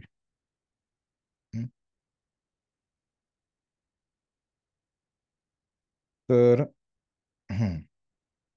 आता पुढं काय सांगतायत भगवंत की मी निष्काम कर्म कसे करावे याचे वर्णन करतो, ते ऐक. जर तू या ज्ञानाच्या आधारे कार्य केलेस तर कर्मबंधनातून मुक्त होऊ शकशील. हे जे ज्ञान भगवंत देणार आहेत, तर त्याच्यातून त्याप्रमाणे जर अर्जुनानं कार्य केलं तर ते मुक्त होऊ शकेल, असं इथं सांगितले. तर थोडक्यात इथं 39व्या श्लोकात काय सांगितले की आतापर्यंत भगवंत म्हणतायत की मी तुला हे पृथक्करणात्मक माहिती दिलेली आहे, म्हणजे सांख्य सांगितले. आता निष्काम कर्मयोगाचे मी तुला इथून पुढं सांगणार आहे, आणि निष्काम कर्मयोगाचा जर मार्ग अवलंबलास तर तू कर्मबंधनातून मुक्त होशील, असं सांगितलं त्यांनी. आता प्रभुपाद काय म्हणतायत, दुसऱ्या अध्यायातील 39व्या श्लोकामध्ये सांख्ययोग आणि कर्मयोग किंवा बुद्धियोग या दोन मार्गांचे वर्णन भगवंतांनी केले आहे. बरोबर आहे, वर्णन केले ना. आतापर्यंत मी तुला सांख्य सांगितलं, इथून पुढं निष्काम कर्मयोग सांगणार आहे. बरोबर आहे, आपण बघितलं, आता वर्णन केलेलं आहे. आणि याच मार्गाचे अधिक स्पष्टीकरण भगवंतांनी या श्लोकामध्ये केले आहे. तर त्याच श्लोकाचं तिथं पण सांगितलं की दोन मार्ग आहेत, आणि इथल्या पण श्लोकात काय सांगितलं की दोन मार्ग आहेत. तर अधिक स्पष्टीकरण केलं की तिथं जे सांगितलं होतं सांख्य योग म्हणजे काय आहे ना, त्याला आता सांख्यला इथं काय म्हटलं, ज्ञानयोग म्हटलं आहे ना. निष्काम कर्मला इथं काय म्हटलं, कर्मयोग किंवा भक्तियोग असं म्हणलं आहे ना. म्हणजे ते 39 मध्ये जे सांगितलं होतं दुसऱ्या अध्यायाच्या, त्याच अजून इथं एक्स्ट्रा माहिती दिलेली आहे. ज्या लोकांची तर्क करून प्रायोगिक ज्ञान आणि तत्वज्ञान यांच्या साहाय्याने सर्व ज्ञान प्राप्त करण्याची प्रवृत्ती आहे, त्यांच्यासाठी सांख्ययोग किंवा आत्मा आणि प्रकृतीच्या स्वरूपाचे पृथक्करणात्मक ज्ञान ही विषयी वस्तू आहे. तर मी तुम्हाला सांगितलं की सांख्ययोग म्हणजेच काय आहे, आत्मा आहे ना, चेतन, आणि प्रकृतीच्या स्वरूपाचे. प्रकृती म्हणजे काय, आपलं शरीर आहे ना, ते कसं आहे, जड आहे ना. चेतन, जड, आत्मा आणि प्रकृती यांची पृथक्करणात्मक, वेगवेगळी आहे ना. पृथक्करण म्हणजे काय, वेगवेगळं करणं. कसं, ज्ञानाद्वारे. हे त्यांचा उद्देश असतो की जड चेतनला, आत्मा आणि प्रकृतीला कसं हे तत्वज्ञानाद्वारे, विचारांद्वारे आहे ना, त्याला म्हणायचं सांख्य. ठीक आहे. तर आणि सांख्य म्हणजे काय, तर कर्म नाही करायचं, केवळ असं विचारच करत राहायचं, आणि त्याच्याद्वारे भगवंतांना अभ्यासच करत राहायचं शास्त्रांचं, कर्म काही करायचं नाही, आणि त्याच्यातून भगवंत प्राप्त होणार असं त्यांना वाटतं. पण भगवंत त्याच्यात होत नाही, ते मॅक्झिमम परमसत्यापर्यंत जाऊ शकते. दुसऱ्या अध्यायातील 61व्या श्लोकामध्ये है ना, हे झालं तर 39व्या श्लोकाच है ना. तर काय म्हणतायत प्रभुपाद, दुसऱ्या अध्यायातील 61व्या श्लोकामध्ये सांगितल्याप्रमाणे मनुष्याचा दुसरा वर्ग हा कृष्ण भावना भावित कर्म करण्याचा आहे. तर तिथं फक्त एवढंच सांगितलंय, या श्लोकात दोन्ही सांगितले. कुठल्या, तिसऱ्या अध्यायाच्या या तिसऱ्या श्लोकात दोन मार्ग सांगितले. तिथं 61व्या श्लोकात दुसरा मार्ग अजून सांगितलाय. कोणता, कृष्ण भावना भावित कर्म करण्याचा, म्हणजे कर्मयोग किंवा भक्तियोग. ठीक आहे, ते मार्ग तिथं सांगितले. पुन्हा 39व्या श्लोकातही भगवंतांनी सांगितले आहे की बुद्धियोग किंवा कृष्ण भावनेच्या तत्वानुसार कर्म केल्याने मनुष्याची कर्मबंधनातून सुटका होते. जर कोणी भक्तियोग किंवा हे कर्मयोग आहे ना, किंवा निष्काम कर्मयोग ह्याचा जर कोणी अभ्यास केला तर काय होईल, कर्मबंधनातून त्याची सुटका होणार. ते भगवंतांनी सांगितलंय, आपण वाचलं ते है ना. तसेच या पद्धतीमध्ये काहीच दोष नाही. तर काही त्याच्यामध्ये दोष नाहीये, कारण त्याच्यात कर्मबंधनापासून आपली सुटका होणार आहे. याच तत्वाचे अधिक स्पष्टीकरण 61व्या श्लोकामध्येही असे करण्यात आले आहे की हा बुद्धियोग म्हणजे पूर्णपणे परमेश्वरावर विसंबून राहून आणि या प्रकारे सर्व इंद्रियांना सहजपणे संयमित केली जाऊ शकते. आता हे जे कर्मयोग आहे ह्याच्यामध्ये काय आहे, हो, इंद्रियांना कार्य आहे. बरोबर आहे. कर्म आपण कसं करणार आहेत, इंद्रियाद्वारे करणार आहेत है ना. मग जेव्हा ह्या इंद्रियांना काही कर्म असतं, कार्य असतं, हे इंद्रिय खूप काय असतात, चंचल असतात है ना. पण जेव्हा हे इंद्रियांना कार्य मिळतं तेव्हा काय होतं, त्यांची चंचलता कमी होते आणि त्यांना काय केलं जाऊ शकतं, संयमित केले जाऊ शकते. म्हणून ज्याप्रमाणे धर्म आणि तत्वज्ञान दोन्ही परस्परावलंबी आहेत, त्याप्रमाणे दोन्ही प्रकारचे योगही परस्पर पूरक आहेत. तर जसं धर्म आणि तत्वज्ञान हे काय आहेत, एकमेकावर अवलंबून आहेत. बरोबर आहे. धर्माचं पालन करणं वेगळं आहे ना.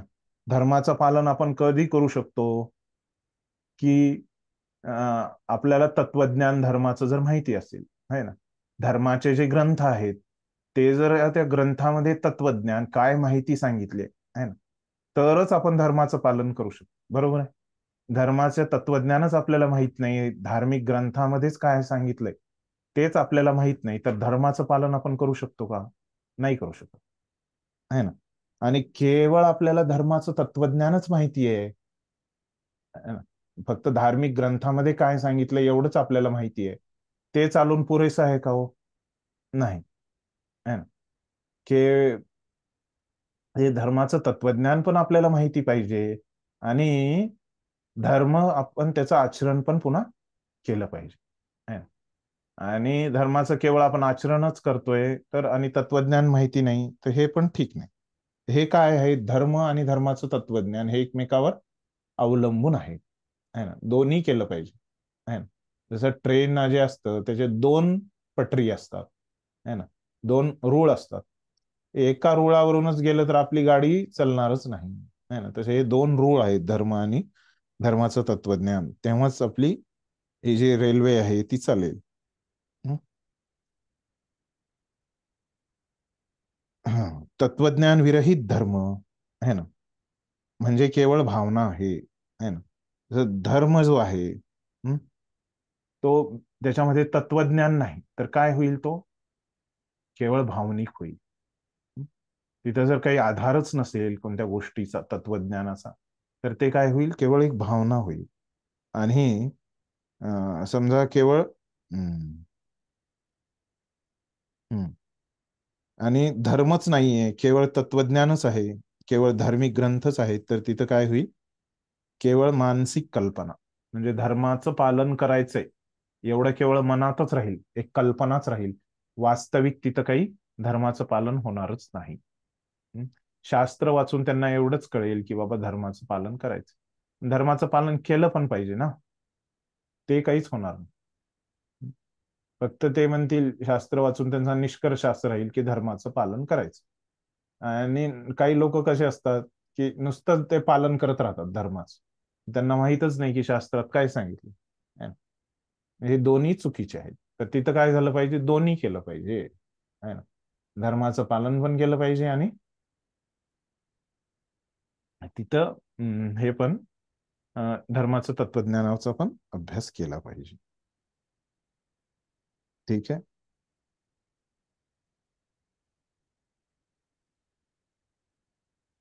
हम्म. हम्म.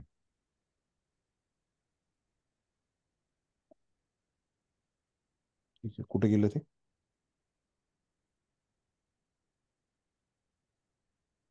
हम्म. अंतिम ध्येय हे श्रीकृष्णच आहेत, है ना. हे दोन गोष्टी आहेत, धर्म आणि तत्वज्ञान, पण त्याचं अंतिम ध्येय काय आहे, श्रीकृष्ण आहेत, हे आपल्याला माहिती आहे. कारण जे तत्वज्ञानी प्रामाणिकपणे परमसत्याच्या शोधात आहेत, ते सुद्धा शेवटी कृष्ण भावनेचीच प्राप्ती करतात. तर जे तत्वज्ञानी आहेत त्यांचा पण उद्देश काय आहे, शेवटी त्यांना श्रीकृष्णच पाहिजेत, आणि जे धार्मिक आहेत त्यांना पण काय पाहिजे, श्रीकृष्णच पाहिजे. हे सुद्धा भगवद्गीतेत सांगण्यात आले. तर भगवद्गीता पण हे सांगते की या दोघांचं पण ध्येय काय आहे, श्रीकृष्णच आहे. ही संपूर्ण पद्धती म्हणजे परमात्म्याच्या संबंधित असणारी आत्म्याची मूळ स्वरूप स्थिती जाणणे हीच होय. हे सगळी जी पद्धत दिली आहे इथं, धर्माची, तत्वज्ञानाची, है ना, तर ह्याच्यातून आपल्याला काय होणार आहे की आपलं जे ध्येय आहे ते कोण आहे, भगवंत आहेत, हेच समजणार आहे. आणि आपण कोण आहोत, तर आपण आत्मा आहोत, है ना. आणि आपली स्वरूप स्थिती काय आहे, आपण भगवंतांचे दास आहोत. दास आहोत. भगवंतांच्या संबंधात आपली स्थिती ती आहे की आपण त्यांचे दास आहोत आणि आपण आत्मा आहोत. तार्किक तत्वज्ञान ही एक अप्रत्यक्ष पद्धत आहे. त्या तत्वज्ञानाद्वारे, तर्काद्वारे, युक्तीद्वारे, है ना, असं समजणं की भगवंत आपले मालक आहेत, है ना, आपण त्यांचे दास आहोत, हे समजणं, हे काय आहे, केवळ अप्रत्यक्ष आहे, है ना. जे आपण थेअरी असते, आणि एक असतं प्रॅक्टिकल. तत्वज्ञान म्हणजे काय, थेअरी, आणि प्रॅक्टिकल म्हणजे काय असतं, धर्माचं आचरण, भक्तीचं आचरण, है ना, हे प्रॅक्टिकल. तर हे दोन्हीच आवश्यकता असतं. आपल्याला शाळेमध्ये काय शिकवतात, थेअरी पण शिकवतात, प्रॅक्टिकल पण शिकवतात, है ना. प्रॅक्टिकलची पण परीक्षा असते, थेअरीची पण, दोन्ही गोष्टी आवश्यक आहेत. कृष्ण भावनेमध्ये सर्व गोष्टी संबंधित पाहणे होय. तर दुसरी म्हणजे काय आहे की एक कृष्ण भावना आहे ना, त्याच्यामध्ये काय प्रॅक्टिकल आहे, सगळं काही तिथं कृष्णाच्या संबंधित बघणं हे होय. या दोन्हीपैकी कृष्ण भावनेचा मार्ग हा अधिक चांगला आहे, कारण तत्वज्ञानात्मक प्रक्रियेने होणाऱ्या इंद्रियांच्या शुद्धीकरणावर हा मार्ग अवलंबून नाही. तर कृष्ण भावनेचा मार्ग म्हणजे हे प्रॅक्टिकल जे मार्ग आहे ना, तो प्रभुपाद असं सांगतायत की तो जास्त अधिक चांगला आहे. कशामुळं तो तसा आहे? कारण तत्वज्ञानात्मक प्रक्रियेने होणाऱ्या इंद्रियांच्या शुद्धीकरणावर हा मार्ग अवलंबून नाही.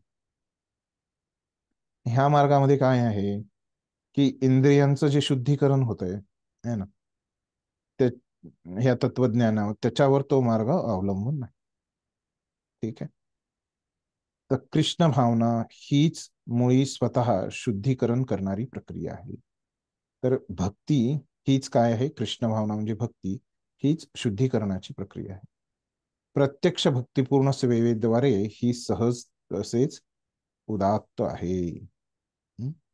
तर हे तत्वज्ञानाचा अभ्यास करणं है ना, हे सगळ्या गोष्टी थोड्याशा अवघड आहेत, पण सेवा करणं है ना, त्याच्यामधून जे शुद्धीकरण होणार आहे, तत्वज्ञानाच्या ह्याच्यातून पण शुद्धीकरण होणार आहे, पण सेवा केल्यामुळं जे शुद्धीकरण होणार आहे ते खूप सोपं आहे. सेवा करणं सोपं आहे अभ्यास करण्यापेक्षा, असं म्हणतात. आणि सेवा करणं काय आहे, ते सगळ्या प्रकारचे लोक ते करू शकतात, कुणीही करू शकतं सेवा है ना? असं प्रभुपाद सांगतात की ते सोपं आहे.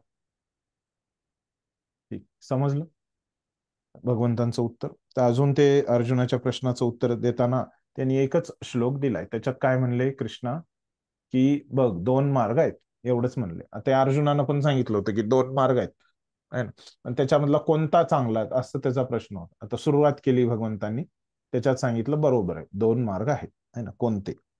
आता पुढं सांगते, न कर्मणाम अनारंभान नैष्कर्म्यम पुरुषोष्णुते न च संन्यस्यनादेव सिद्धिम समधिगच्छति. काय म्हणतात, केवळ कर्म न करण्याने मनुष्य कर्मबंधनातून मुक्त होऊ शकत नाही, तसेच केवळ संन्यासानेही मनुष्य सिद्धी प्राप्त करू शकत शकत नाही. नाही. हम्म. जे दोन मार्ग आहेत, कोणते होते ते दोन मार्ग?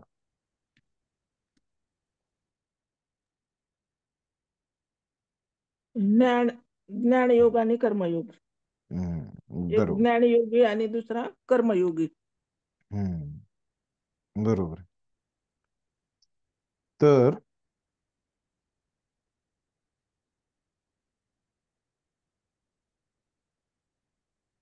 आता त्यात दोन मार्ग आहे ना, तर एक होता की कर्म करण्याचा मार्ग. हम्म. तर केवळ कर्म न करण्याने मनुष्य कर्मबंधनातून मुक्त होऊ शकत होऊ नाही. शकत नाही. तसेच केवळ संन्यासानेही मनुष्य सिद्धी प्राप्त करू शकत करू शकत नाही. नाही.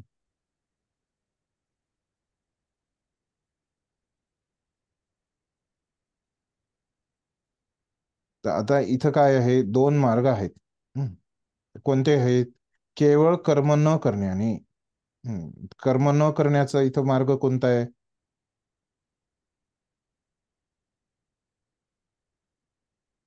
ज्ञानयोगी.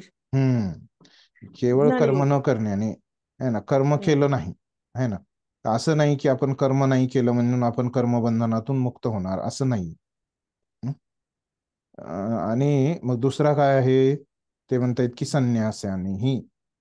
तर संन्यास म्हणजे काय आहे इथं, त्याचा अर्थ काय आहे की दुसरा जो मार्ग कोणता आहे, कर्मयोगाचा. कर्मयोगाचा. कर्मयोग म्हणजे काय आहे, आपण बघितलं की कर्मयोग म्हणजे काय असतं, भक्तियोग. निष्काम कर्मयोग आहे ना. मग निष्काम कर्मयोगाचं काय आहे की फळाला तो त्याग करतो ना, निष्काम, त्याची काहीच भावना नसते मला मिळेल असं आहे ना. तर इथं फळाचा त्याग करतो ना निष्काम कर्मयोगी. सकाम कर्मयोगामध्ये फळाचा त्याग असतो का?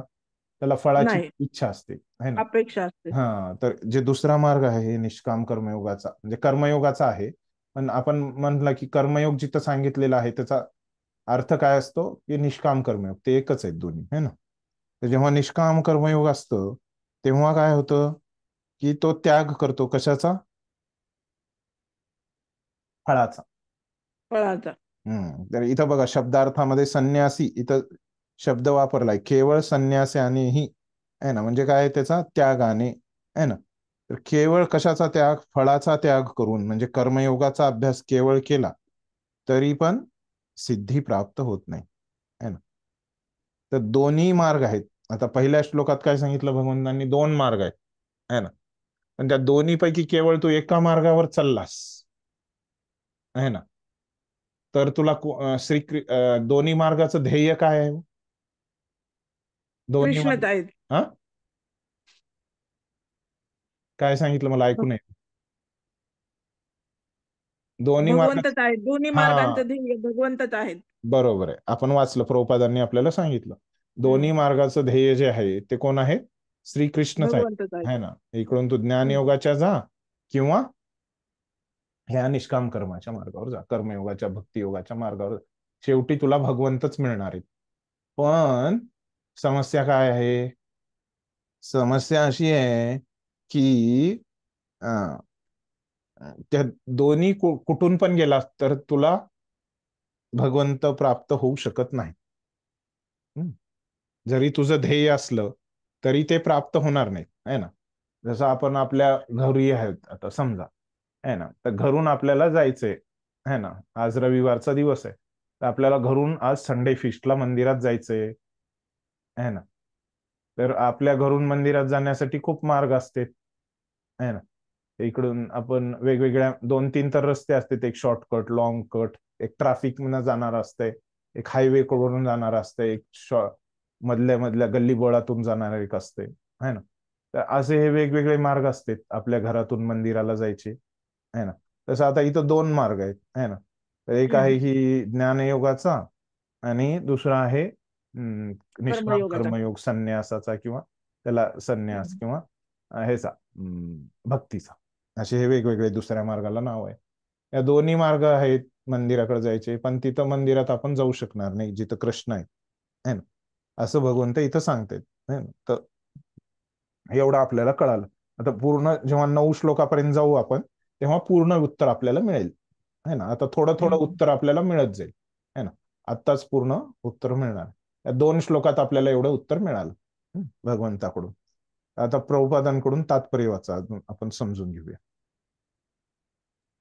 माताजी वाचा ना, सुवार्ता माताजी हम्म. वाचा तुम्ही. हरे कृष्ण. हम्म. तात्पर्य: हम्म. भौतिकवादी मनुष्याचे हृदय पवित्र करण्यासाठी नेमून दिलेल्या विहित कर्माचे पालन करून शुद्ध झाल्यावरच एखादा जीवनामध्ये संन्यासाश्रम स्वीकारू शकतो. हम्म. शुद्धतेशिवाय आकस्मितपणे जीवनातील चौथ्या आश्रमाचा स्वीकार करून सिद्धी प्राप्त होऊ शकत नाही. प्रायोगिक तत्वज्ञानी लोकांनुसार केवळ संन्यासाश्रम स्वीकारल्याने किंवा सकाम कर्मातून निवृत्त झाल्याने मनुष्य त्वरित प्रमाणेच होतो, परंतु श्रीकृष्ण या तत्वाला मान्यता देत नाहीत. हृदय शुद्धीशिवाय संन्यास हा सामाजिक व्यवस्थेमध्ये केवळ गोंधळच निर्माण करतो. या उलट आपले विहित कर्म न करता एखादा जर भगवंतांच्या दिव्य सेवेचा स्वीकार करीत असेल तर त्याने या मार्गामध्ये केलेल्या कितीही प्रगतीचा स्वीकार भगवंत करतात. म्हणजे बुद्धियोग. हम्म. स्वल्पमस्य धर्मस्य त्रायते महतो भयात.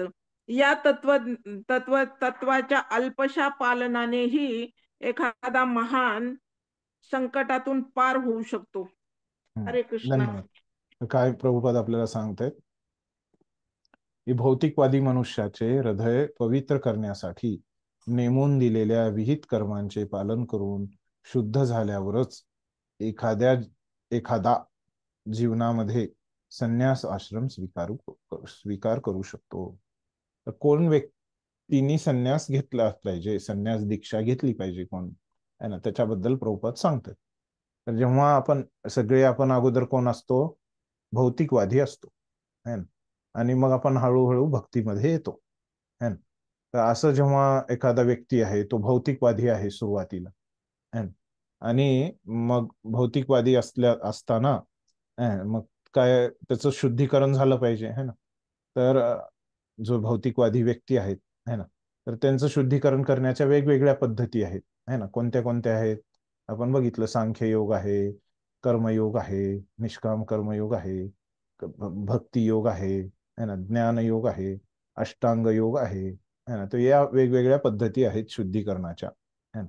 या वेगवेगळ्या पद्धत ज्यानं ती निवडली आहे त्याला कसं शुद्धीकरण करून घ्यायचंय स्वतःच, है ना, त्याच्याप्रमाणे त्यांनी एखादी पद्धत त्याला निवडली आहे, त्याच्यानुसार त्याला काय केलेले असतील, विहित कर्म तिथं दिलेले असतील, है ना. आणि असं त्यानं शुद्धीकरण करून घेतलं स्वतःच आपल्या आपल्या पद्धतीनुसार, है ना. मग काय होईल, त्याचं शुद्धीकरण झाल्यावर मग त्याला सगळं त्याची आसक्ती वगैरे, हे भौतिक आकर्षण वगैरे त्याचे कमी कमी होत जातील. आणि मग तो असा व्यक्ती जसं शुद्धीकरण झालंय तो काय करू शकतो, संन्यास आश्रमाचा स्वीकार करू शकतो. असं प्रभुपाद म्हणताय. ठीक. पुढं काय म्हणतायत प्रभुपाद,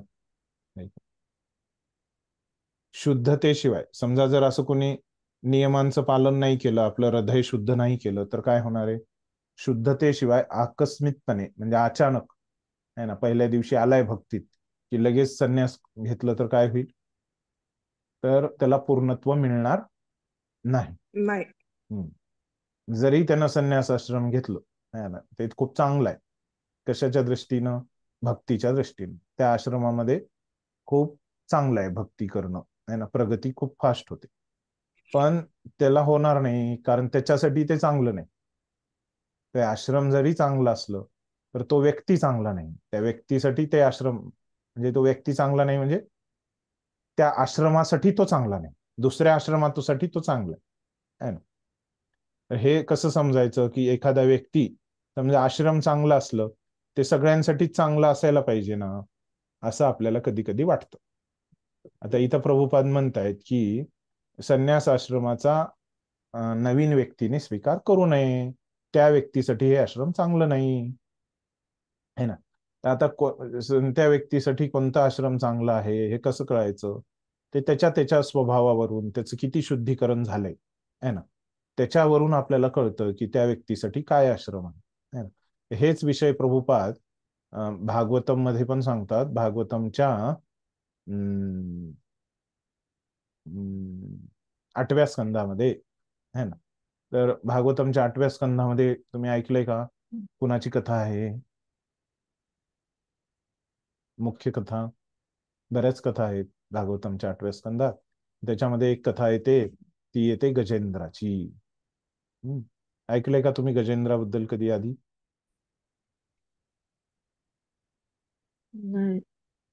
कोण असतो गजेंद्र? कोण असतो गजेंद्र? प्रभूजी मागच्या जन्मी राजा इंद्रद्युम्न. हा, राजा इंद्रद्युम्न, बरोबर आहे. त्याच्या अगोदरच्या जन्मामध्ये तो राजा इंद्रद्युम्न असतो. आणि काय झालेलं असतो त्याच्या कथेमध्ये, तिथं शॉर्ट मध्ये सांगा, संक्षिप्त मध्ये सांगा. पण माहितीये काय झालं तिथं 8व्या स्कंदामध्ये? ते ध्यानस्थ असताना एका ऋषीमुनींचा अपराध झालेला असतो. बर. त्यांना नमस्कार त्यामुळे ऋषींनी त्यांना श्राप दिलेला असतो, तू जड असाच जड राहशील, म्हणजे जड जन्म मिळेल म्हणून. त्याच्यामुळे त्यांना हत्तीचा जन्म मिळतो. हा, मग पुन्हा काय होतं हत्तीच्या जन्मात गजेंद्र सोबत? काही ते संकट निर्माण होते का तलावात विहार करत असताना. काय संकट होतं निर्माण? मगर पाय पकडते. हा, मगर काय करते, त्यांचा पाय पकडते. तर तिथं प्रभुपाद एका तात्पर्यामध्ये लिहितात की ती मगर काय असते, हो कुठं असते, कुठं पाय पकडते त्या हत्तीचा, गजेंद्राचा? पाण्यामध्ये, बरोबर आहे ना. आणि तो हत्ती शक्तिशाली असते की मगर शक्तिशाली असते? हत्ती शक्तिशाली असतो, खरं मगरीच्या राज्यात ती शक्तिशाली ठरते. बरोबर. तर जसं सांगितलं तसंच प्रभुपाद सांगतायत की तो हत्ती जरी शक्तिशाली आहे, है ना, पण पाण्यामध्ये त्याचं काही चलत नाही. पाण्यात कोण नाही. शक्तिशाली आहे? मगर आहे ना. तर त्याचा पाय कुठं असतो? तो आंघोळीला पाण्यामध्ये जातो. पाण्यातच असतो. हा, त्याचा पाय जो पाण्यामध्ये आहे, तिथं प्रभुपाद लिहितात आहे ना, की जरी व्यक्ती शक्तिशाली असेल तरी तो कोणत्या ठिकाणी आहे ना, ते पण महत्वाचं असतं है ना. हत्ती जरी शक्तिशाली असला तरी त्याची शक्ती आता पाण्यामध्ये काही काम करणार नाही, असं म्हणतात प्रभुपाद तिथं. आणि मगर जरी कमी शक्तिशाली असली तरी ती पाण्यामध्ये खूप शक्तिशाली आहे ना. आणि हत्तीचं जी शक्ती आहे ती कुठे आहे? जमिनीवर. आणि मगरीची शक्ती आहे पाण्यात है ना. तसं एखादा व्यक्ती पण खूप शक्तिशाली आहे, पण त्याची परिस्थितीनुसार पण काय असते? त्याची जी शक्ती असते तिथं अवलंबित असते है ना. तर तेच जी संकल्पना आहे, कन्सेप्ट आहे, या ठिकाणी पण प्रभुपादांनी सांगितलेलं आहे है ना. तर ह्याच्यामध्ये काय म्हणतायत प्रभुपाद या संकल्पनेमध्ये, की प्रभुपाद म्हणतायत की हा, शुद्धतेशिवाय आकस्मिकपणे जीवनातील चौथ्या आश्रमाचा स्वीकार करून सिद्धी प्राप्त होऊ शकत नाही है ना.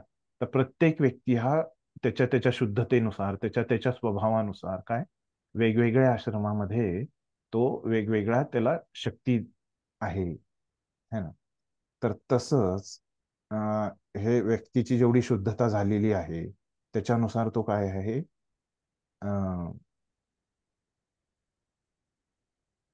त्याच्या या संन्यास आश्रमामध्ये तो काय आहे, शक्तिशाली आहे. असं आपण समजू शकतो. मग पुढं प्रभुपाद म्हणतायत की प्रायोगिक तत्वज्ञानी लोकानुसार केवळ संन्यास आश्रम स्वीकारल्याने किंवा सकाम कर्मातून निवृत्त झाल्याने मनुष्य त्वरित नारायणाप्रमाणेच होतो है ना. तर जे प्रायोगिक तत्वज्ञानी आहेत म्हणजे काय, जे वरवरचे तत्वज्ञानी आहेत, जे खरे तत्वज्ञानी नाहीत, मुरलेले नाहीत है ना, तर असे हे प्रायोगिक तत्वज्ञानी आहे ना, वरवरचे. तर त्यांच्या म्हणण्याप्रमाणे असं होतं की बाबा काय नसतं तसं काही, तुझे किती शुद्धीकरण झाले नाही, संन्यास आश्रम चांगला आहे ना है ना, पूर्ण वेळ तुला भक्ती करायची संधी असते है ना. जरी आपण नसलो तरी आपण चांगल्या ठिकाणी असलो की आपल्याला होऊन जातं आपलं चांगलं, असं लोक म्हणतात है ना. आपल्या योग्यतेचं तिथं काही घेणं देणं नाही, असं ते लोकांची चुकीची कल्पना असते. परंतु श्रीकृष्ण या तत्वाला मान्यता देत नाहीत. लोक असं म्हणतात, पण भगवंतांचं तसं म्हणणं नाही. भगवंतांचं म्हणणं आहे की आपली जेवढी शुद्धता आहे त्याच्यानुसार आपण स्वीकारलं पाहिजे. हृदय शुद्धीशिवाय संन्यास हा सामाजिक व्यवस्थेमध्ये केवळ गोंधळच निर्माण करतो. आणि असे लोक जर संन्यास आश्रम ते स्वीकारू लागले तर काय करणार आहेत? ते गोंधळच, उपद्रवच करणार आहेत, गोंधळच करणार आहेत है ना.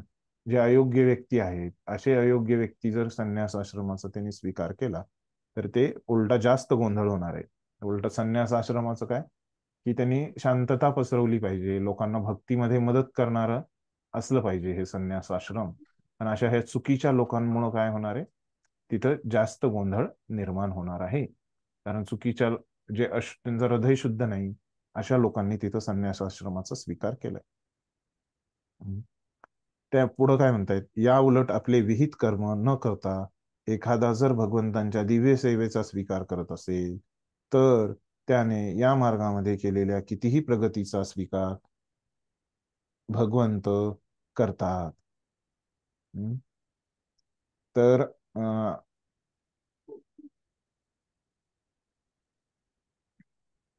हे झालं आपलं भौतिक कर्म करण्यासाठी है ना, संन्यास आश्रम वगैरे.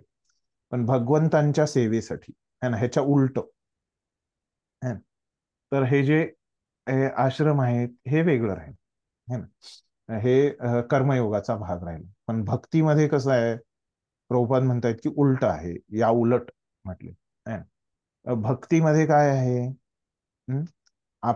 एखाद्यानं आपलं कर्म पण नाही केलं पण तो भगवंतांच्या दिव्य सेवेचा स्वीकार करत असेल, एखाद्याचं जे भौतिक कर्म आहे ते त्यानं केलं नाही, त्यानं केलं नाही, मग काय करतोय तो आता, ते न करता तो काय करतोय, भगवंतांची भक्ती करतो. तर त्याने या मार्गामध्ये केलेल्या कितीही प्रगतीचा स्वीकार भगवंत करतात आता एखाद्याचं हृदय शुद्ध नाही, तो त्याचे भौतिक कार्य नाही केलं, है ना, पण त्याचा स्वीकार काय करतात? भगवंत करतात. हम्म. भक्तीमध्ये काही अडचण नाही, है ना, योग्य अयोग्यतेचा तिथं काही विचार नाही.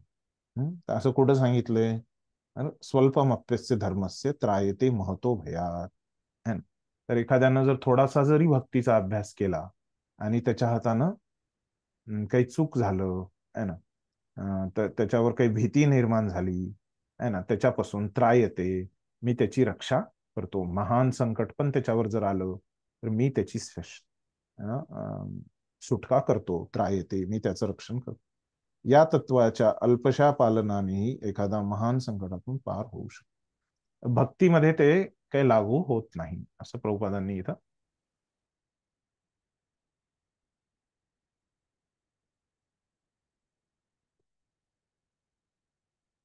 पण सिद्धांत पण प्रभुपादांनी सांगितलेला आहे, जो श्रीकृष्णांनी इथं सांगितलं, आणि त्याचा प्रभुपादांनी भक्तीशी पण संबंध दाखवलेला आहे, की हा जो सिद्धांत आहे ना, तो भक्तीमध्ये लागू होत नाही, असं प्रभुपादांनी सांगितलं. ठीक. आता कृष्णानं आतापर्यंत किती श्लोक सांगितलेत? अर्जुनाच्या प्रश्नाचे उत्तर देताना 2 श्लोक सांगितलेत, है ना. तर 2 श्लोकामध्ये त्यांनी पहिल्या श्लोकात सांगितलं की 2 मार्ग आहेत. कोणते? तर एक तर ज्ञान योगाचा आणि दुसरा म्हणजे कर्मयोगाचा किंवा भक्ती योगाचा. आणि मग ह्याच्यात सांगितलं 3ऱ्या श्लोकामध्ये की केवळ एका मार्गाने, कोणताही जरी मार्ग घेतला असतो, दोन्ही पैकी एका मार्गाने, तरी तुला मिळणार नाही, है ना. तर आता पुढं सांगतायत 5व्या मध्ये, काय पुढं भगवंत सांगताय? नाही कश्चित क्षणमपि जातु तिष्ठत्य कर्मकृत कार्यते हि हवशम कर्म सर्वं प्रकृतीजैर्गुणै. काय म्हणतायत कृष्ण? प्राकृतिक गुणांपासून प्राप्त झालेल्या गुणानुसार मनुष्याला असहाय्यपणे कर्म करण्यास भाग पाडले जाते. म्हणून कोणालाही एक क्षणभर सुद्धा काही कर्म करण्यापासून परावृत्त होता येत नाही. तर हे जे कर्म, आता एका मार्गाबद्दल इथं सांगते, तर काही लोक काय करतात? कर्म सोडून देतात, है ना. मग भगवंत काय म्हणले की कर्म जरी तू करणं सोडवलास, है ना, मागच्या श्लोकात काय म्हणले?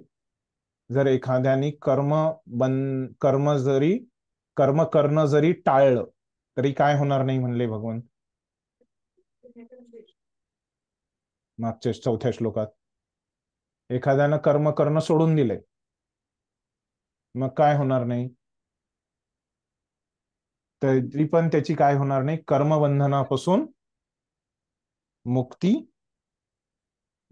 काय म्हणले? केवळ कर्म न करण्याने मनुष्य कर्मबंधनातून मुक्त होऊ शकत नाही, असं भगवंतांनी 4थ्या श्लोकात म्हटलं. दिसतंय इथं, तुम्हाला दाखवलंय बघ. केवळ कर्म न करण्याने मनुष्य कर्मबंधनातून मुक्त होऊ शकत नाही. आता त्याचं कारण कुठं देत आहेत भगवंत? या 5व्या श्लोकात, है ना. कसं असं आहे? त्यानं कर्म करणं सोडलंय, पण काय होत आहे की प्राकृतिक गुणांपासून प्राप्त केलेल्या, एखाद्यानं कर्म सोडलंय, समजा मी आहे, है ना, मी माझे कर्म करणं सोडलंय आणि मी काय करतोय? आता ज्ञानयोगाचा अभ्यास करतोय, बरोबर आहे. तर भगवंतांनी काय सांगितले माझ्यासाठी 4थ्या श्लोकामध्ये? जरी तू कर्म करणं सोडलास तरी काय आहे? तू कर्मबंधनापासून मुक्त होऊ शकत नाहीस, असं सांगितले. का आहे? मग मला असं सांगितले भगवंतांनी. मग मी विचारलं भगवंतांना की का हो, असं का बरं? मी तर कर्मच करत नाही, है ना, मला कर्मबंधन कसं लागेल, है ना. जर समजा आता ह्या पुण्यामध्ये जे नियम आहेत, है ना, मी पुण्यामध्ये आलो तरच मला लागू होतील ना पुण्याचे नियम. आता मी जर कर्मच केलं नाही, है ना, तर मला कर्माचं बंधन कशाचं? नॅचरल आहे ना हो, असं प्रश्न येणं, है ना. तर भगवंत म्हणतात की तू जर कर्म केला नाहीस तरी तुला कर्मबंधन लागेलच. असं कसं काय? मी कर्मच नाही करत तर कशाचं बंधन मला? आता त्याचं उत्तर असं विचारल्यानंतर भगवंत 5व्या श्लोकात देत आहेत. काय म्हणतायत की तू काय आहेस? प्राकृतिक गुणात आहेस, है ना. गुण म्हणजे काय हो? कोण असतात प्राकृतिक गुण? कोण आहेत? 3 गुण. हा, कोणते रज आहेत तम 3? सत्व. हा, तर मी काय आहे? इथं ह्या भौतिक जगात आहे. एखादा व्यक्ती जोपर्यंत भौतिक जगात आहे तोपर्यंत काय आहे, सत्वगुण, रजोगुण आणि तमोगुणामध्ये आहे. बरोबर आहे? रजतम सत्व. हम्म. तर आता हे प्रकृतीचे गुण कोण प्राप्त केलेत? मी प्राप्त केले, आहे ना. प्राप्त केलेल्या गुणानुसार मनुष्याला, म्हणजे एखाद्या मनुष्याला, आहे ना, म्हणजे आता इथं मला, आहे ना, असहाय्यपणे कर्म करण्यास भाग पाडले जाते. मी ज्या गुणामध्ये आहे मनुष्य, आहे ना, तर मला मी जे गुण प्राप्त केला आहे त्याच्यानुसार काय आहे, मी कर्म करणार, आहे ना. जे माझे सत्व, रज, तम किंवा ह्या सगळ्यांचं मिश्रण आहे ना, थोडं सत्व, थोडं रज, थोडं तम, आहे ना, असं पण असू शकतं, आहे ना. हे सत्व, रज, तम हे मोठी किती आहेत? 3 गुण आहेत. पण असं सांगितलं जातं की पुढं शास्त्रांमध्ये थोडं सत्व, थोडं रज, थोडं तम, आहे ना, ह्यांचं अलग अलग वेगवेगळं जे आहे ह्यांचं जी टक्केवारी आहे ना, असं मिश्रण करून 81 प्रकारचे गुण आहेत असं भागवतम मध्ये सांगितलं आहे ना. तर ह्या 81 प्रकारच्या गुणामध्ये मी कोणत्या तरी गुणामध्ये असेल, है ना, आणि तो मी जो प्राप्त केला आहे, है ना, त्या गुणानुसार मला काय होतं, कर्म करणं भाग आहे. ठीक आहे. म्हणून कोणाला एक क्षणभर सुद्धा काही कर्म करण्यापासून परावृत्त होता येत नाही. तर त्याच्यामुळं हे जे गुण आहेत, 3 गुण, ते मला जबरदस्ती करतात त्या 3 गुणाप्रमाणे. जेवढं मी त्यांचं वेगवेगळं प्रमाण असेल, है ना, गुणामध्ये तमोगुण, रजोगुण 0 असेल, है ना, सत्वगुणच तिथं काय असेल, 100% असेल त्यांच्यामध्ये, असं हे व्यक्तीनुसार हे वेगवेगळं असेल, है ना. पण मग आता असं आहे, तर हे गुण काय करतील, मला रिकामं बसू एक क्षणभर सुद्धा मला रिकामं बसता येणार नाही. तर मी कर्म करतच राहणार. त्याच्यामुळे मी जरी ठरवलं की मी कर्म सोडणार, तरी मी कर्म सोडू शकत नाही. का बरं नाही सोडू शकत? आणि हे प्रकृतीचे 3 गुण मला सोडणार नाहीत, आणि ते ज्याप्रमाणे आहेत ते मला जबरदस्ती करतील की तू ह्याच्यामध्ये कार्य कर. ठीक आहे. असं कृष्णानं उत्तर दिले, जे त्यांनी 4थ्या श्लोकात सांगितलं होतं. पहिल्या लाईनचं उत्तर त्यांनी दिलं इथं. तात्पर्य वाचा, बघूया प्रभुपाद काय म्हणतात.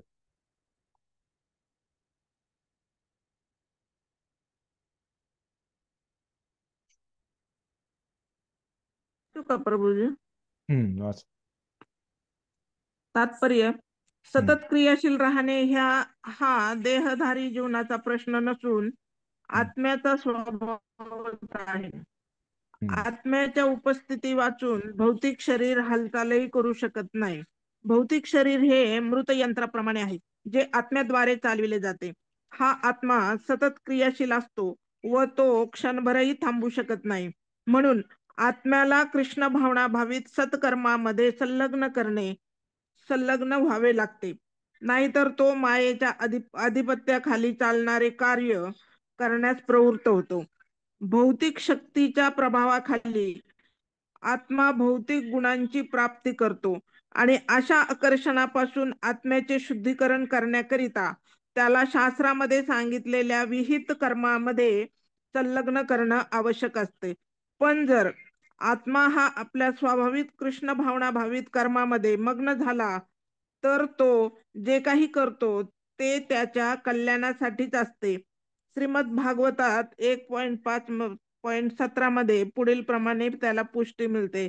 त्यक्त्वा स्वधर्मचरणाम्बुजं हरे भजनम पकोत पतेतो यदि यत्र क्वात भद्रम भूदमुश्च किम को वार्थ आप्तो भजताम स्वधर्मतः. कृष्ण भावनेचा आश्रय घेतलेल्या मनुष्याने जरी शास्त्रामध्ये सांगितलेल्या विहित कर्माचे पालन केले नाही किंवा भक्तिपूर्ण सेवेचे योग्य आचरण केले नाही, आणि जरी तो आदर्शापासून पतित झाला, तरी त्यामध्ये त्याची हानी किंवा वाईटही नाही. पण जर त्याने शुद्धीकरणासाठी शास्त्रामध्ये सांगण्यात आलेल्या सर्व नियमांचे पालन केले असेल आणि तो जर कृष्ण भावना भावित नसेल, तर त्याला त्यापासून काय लाभ होणार? म्हणून कृष्ण भावनेच्या या स्तरापर्यंत उन्नत होण्यासाठी शुद्धीकरणाची प्रक्रिया ही आवश्यक आहे. यास्तव संन्यास किंवा इतर कोणतीही शुद्धीकरणाची प्रक्रिया ही कृष्ण भावना भावित होण्याच्या अंतिम ध्येय प्राप्तीसाठी सहाय्यकारक म्हणूनच आहे. कारण कृष्ण भावनेशिवाय सर्व काही व्यर्थच आहे. हरे कृष्ण. धन्यवाद. तर आता इथं तात्पर्यामध्ये काय म्हणतायत प्रभुपाद? कृष्णानं काय सांगितलं वर श्लोकामध्ये?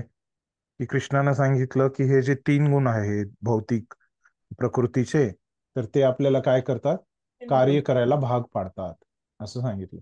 हे जे कार्य करायला भाग पाडणं आहे ना, म्हणजे आपल्याला शांतच बसू देत नाही ते प्रकृतीचे 3 गुण आहे ना, असं कृष्णानं सांगितलं. पण प्रभुपाद तात्पर्यामध्ये सांगतायत की हे प्रकृतीचे तर 3 गुण आहेत आहे ना, पण ते कधी कार्य करतात? हो, आपल्यावर प्रकृतीचे 3 गुण कधीपर्यंत कार्य करतील? कधीपर्यंत कार्य करतील? काय वाटतं तुम्हाला? जोपर्यंत आपण शुद्ध सत्वगुणात जात नाही तोपर्यंत. बरोबर आहे. आणखीन? बरोबर आहे. आणखीन कधीपर्यंत कार्य करतील? आणखीन जोपर्यंत आपण जिवंत आहेत तोपर्यंतच कार्य जोपर्यंत करतील ना. आपण या भौतिक जगामध्ये आहोत तोपर्यंत. हा, जोपर्यंत आपण ह्या भौतिक जगात आहेत म्हणजे भौतिक जिवंत जगात आहेत. आहोत तोपर्यंत. हा, बरोबर आहे. दिसतंय का म्हणजे छान? याचा अर्थ काय दुसऱ्या शब्दात? जोपर्यंत आपण जिवंत आहेत है ना, आपला आत्मा इथं उपस्थित आहे, तोपर्यंतच हे गुण प्रकृतीचे काम करतील है ना. तर म्हणजे जर आत्मा उपस्थित आहे, आपण जिवंत आहे है ना, तेव्हाच हे कार्य करणार. त्याच्यामुळं प्रभुपाद काय म्हणतायत की हे आत्म्याचाच स्वभाव आहे ना, हे जिवंत व्यक्तीचाच हा स्वभाव आहे असं म्हणतायत प्रभुपाद है ना. आणि जिवंत व्यक्तीचाच काय स्वभाव आहे की तो बिना कार्य करता राहत नाही. भौतिक हालचालीशिवाय तो राहूच शकत नाही. मग आता तुम्ही म्हणताल की जो कोमामध्ये गेलेला व्यक्ती आहे, कोमामध्ये समजते ना, कोमामध्ये जो व्यक्ती जातो मग तो जिवंत असतो की नाही? तो हालचाल तर करत नाही. करतो का तो हालचाल? नाही करत कोमामध्ये हालचाल. समजते ना तुम्हाला? ऐकलंय ना हो शब्द कोमामध्ये? हो. मग काय होतो? तो मग हालचाल तो करू शकत स्थिर नाही. पडून असतो फक्त. हालचाल हा, करत नाही, काही नाही, फक्त स्थिर पडून असतो मग कसं बेडवर. समजायचं मग हे? तो कार्य करतो की नाही करतो? मग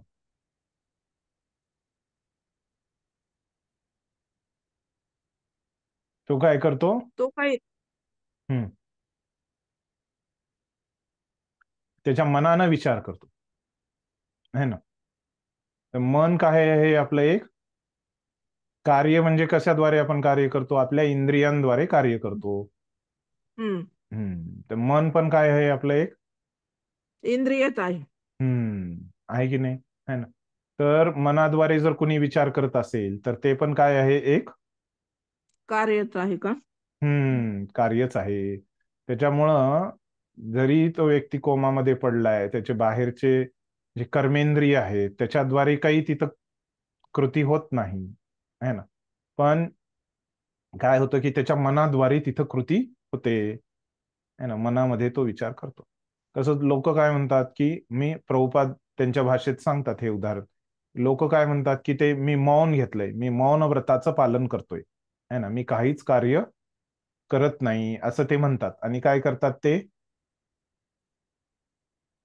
मी काहीच बोलणार नाही असं म्हणतात. आणि एक दुसऱ्यांना ते काय करतात? चिठ्ठीवर लिहून पाठवतात असं म्हणतात प्रभुपाद है ना. इकडं तर मौन व्रत म्हणतात आणि चिठ्ठीवर लिहून दुसऱ्यांना उपदेश, त्यांचा जे मेसेज आहे, संदेश आहे, तो देतात है ना. तर बोलण्यातून संदेश न देता ते काय करतात? लिहून देतात.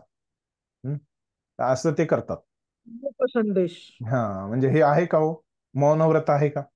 बोलत नाही पण लिहून देतात. म्हणजे त्यांचा संदेश तर, संवाद तर तिथं जातोय, संभाषण तर होतंय है ना, बोलण्याच्या ऐवजी लिहून होते. पण म्हणजे हे खऱ्या अर्थानं काय आहे?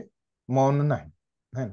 तसंच आहे हे की तिथं कार्य होतंय, पण कशाद्वारे? मन या इंद्रियाद्वारे तिथं कार्य होतंय. ठीक आहे. तर पुढे वाचूया आपण. पुढे काय म्हणतायत प्रभुपाद की आत्म्याच्या उपस्थिती वाचून भौतिक शरीर हालचालही करू शकत नाही, हे समजून घेतलं. भौतिक शरीर हे मृत यंत्राप्रमाणे आहे, हे माहिती आहे आपल्याला.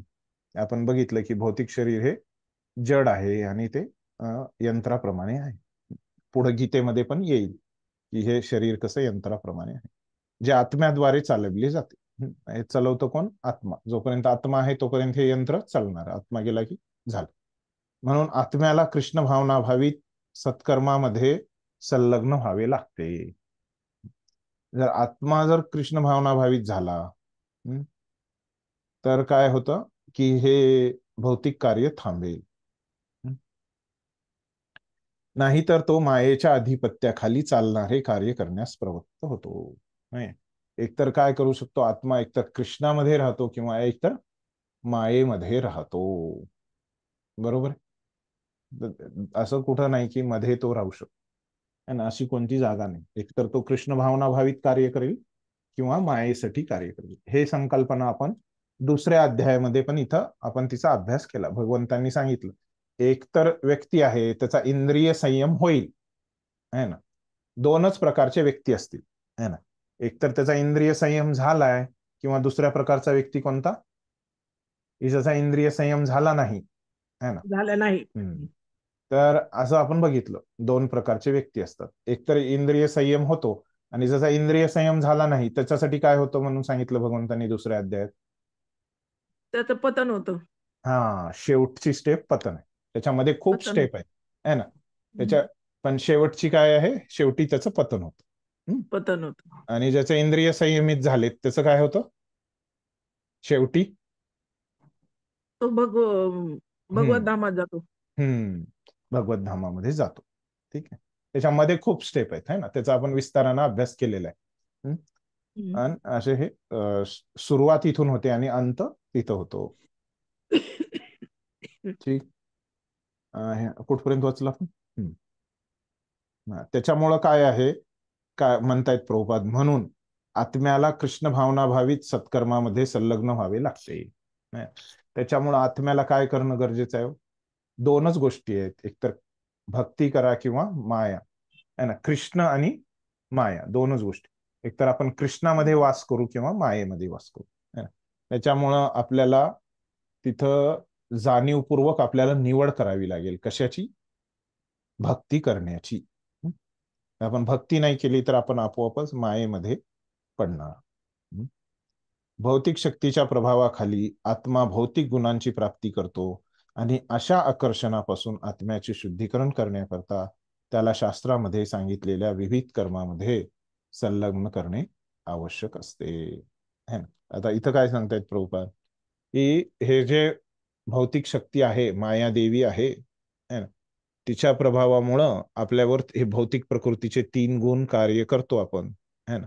3 गुणामध्ये कार्य करतो आणि अशा भौतिक प्रकृतीचे जे गुण आहेत, आपण मायेकडे आकर्षित होतो ना, है ना. कशामुळं? तर ही माया आहे आपल्यासाठी पण तशीच आहे, है ना. आणि महान भक्तांसाठी पण तशीच आहे. मग आपल्यावरच का कार्य करते हो? महान भक्तांवर का कार्य करत नाही? का नाही करत? कारण आपलं एवढं शुद्धीकरण नाही झालं, है ना. आपण मायेकडे आकर्षित होतो आणि महान भक्तांचं काय झालेलं असतं, त्यांचं खूप शुद्धीकरण झालेलं असतं, है ना. ते मायेकडे आकर्षितच होत नाहीत, त्याच्यामुळे त्यांचं हृदय खूप शुद्ध असतं. आणि मग त्याच्यामुळं काय होतं, मग आता आपण शुद्ध नाहीयेत, मग आपण कसं शुद्धीकरण आपलं करून घ्यायचं जेणेकरून आपण मायेमुळं आकर्षित नाही होणार? तर कसं करून घ्यायचं? तर शास्त्रांचा अभ्यास करायचा, हरिनाम घ्यायचं, है ना. जेवढं भक्ती करता येईल आपल्याला तेवढं करायचं, मंगल आरती, है ना, जे काही आपल्याला सेवा करता येईल ती आपण करत राहायची. त्याच्यामुळं आपलं शुद्धीकरण होणार आहे. शास्त्रांमध्ये सांगितलेल्या विविध कर्मामध्ये, शास्त्रांमध्ये जे काही, जसं अंबरीश महाराज करत होते, आपल्या सगळ्या इंद्रियांना भक्तीमध्ये लावत होते, तसं केल्यामुळं काय होणार आहे, आपलं शुद्धीकरण होणार आहे. आणि शुद्धीकरण झाल्यामुळं काय, आपण मायेकडं आकर्षित न होता आपण भक्तीमध्ये आपण जोडले जाणार आहोत. पण जर आत्मा हा आपल्या स्वाभाविक कृष्ण भावना भाविक कार्यामध्ये मग्न झाला तर तो जे काही कर्म करतो ते त्याच्या कल्याणासाठीच असते. पण आपल्या आत्म्यानं जर हे भक्तीमधलं कार्य, कृष्ण भावना भावित कार्य केलं तर काय होणार आहे हो? त्याच्यामुळं आपल्या काउन्सलरचा उद्धार होणार आहे का? नाही, है ना. आपल्या वरिष्ठांसाठी नाही, तर ते आपल्या स्वतःसाठीच आहे.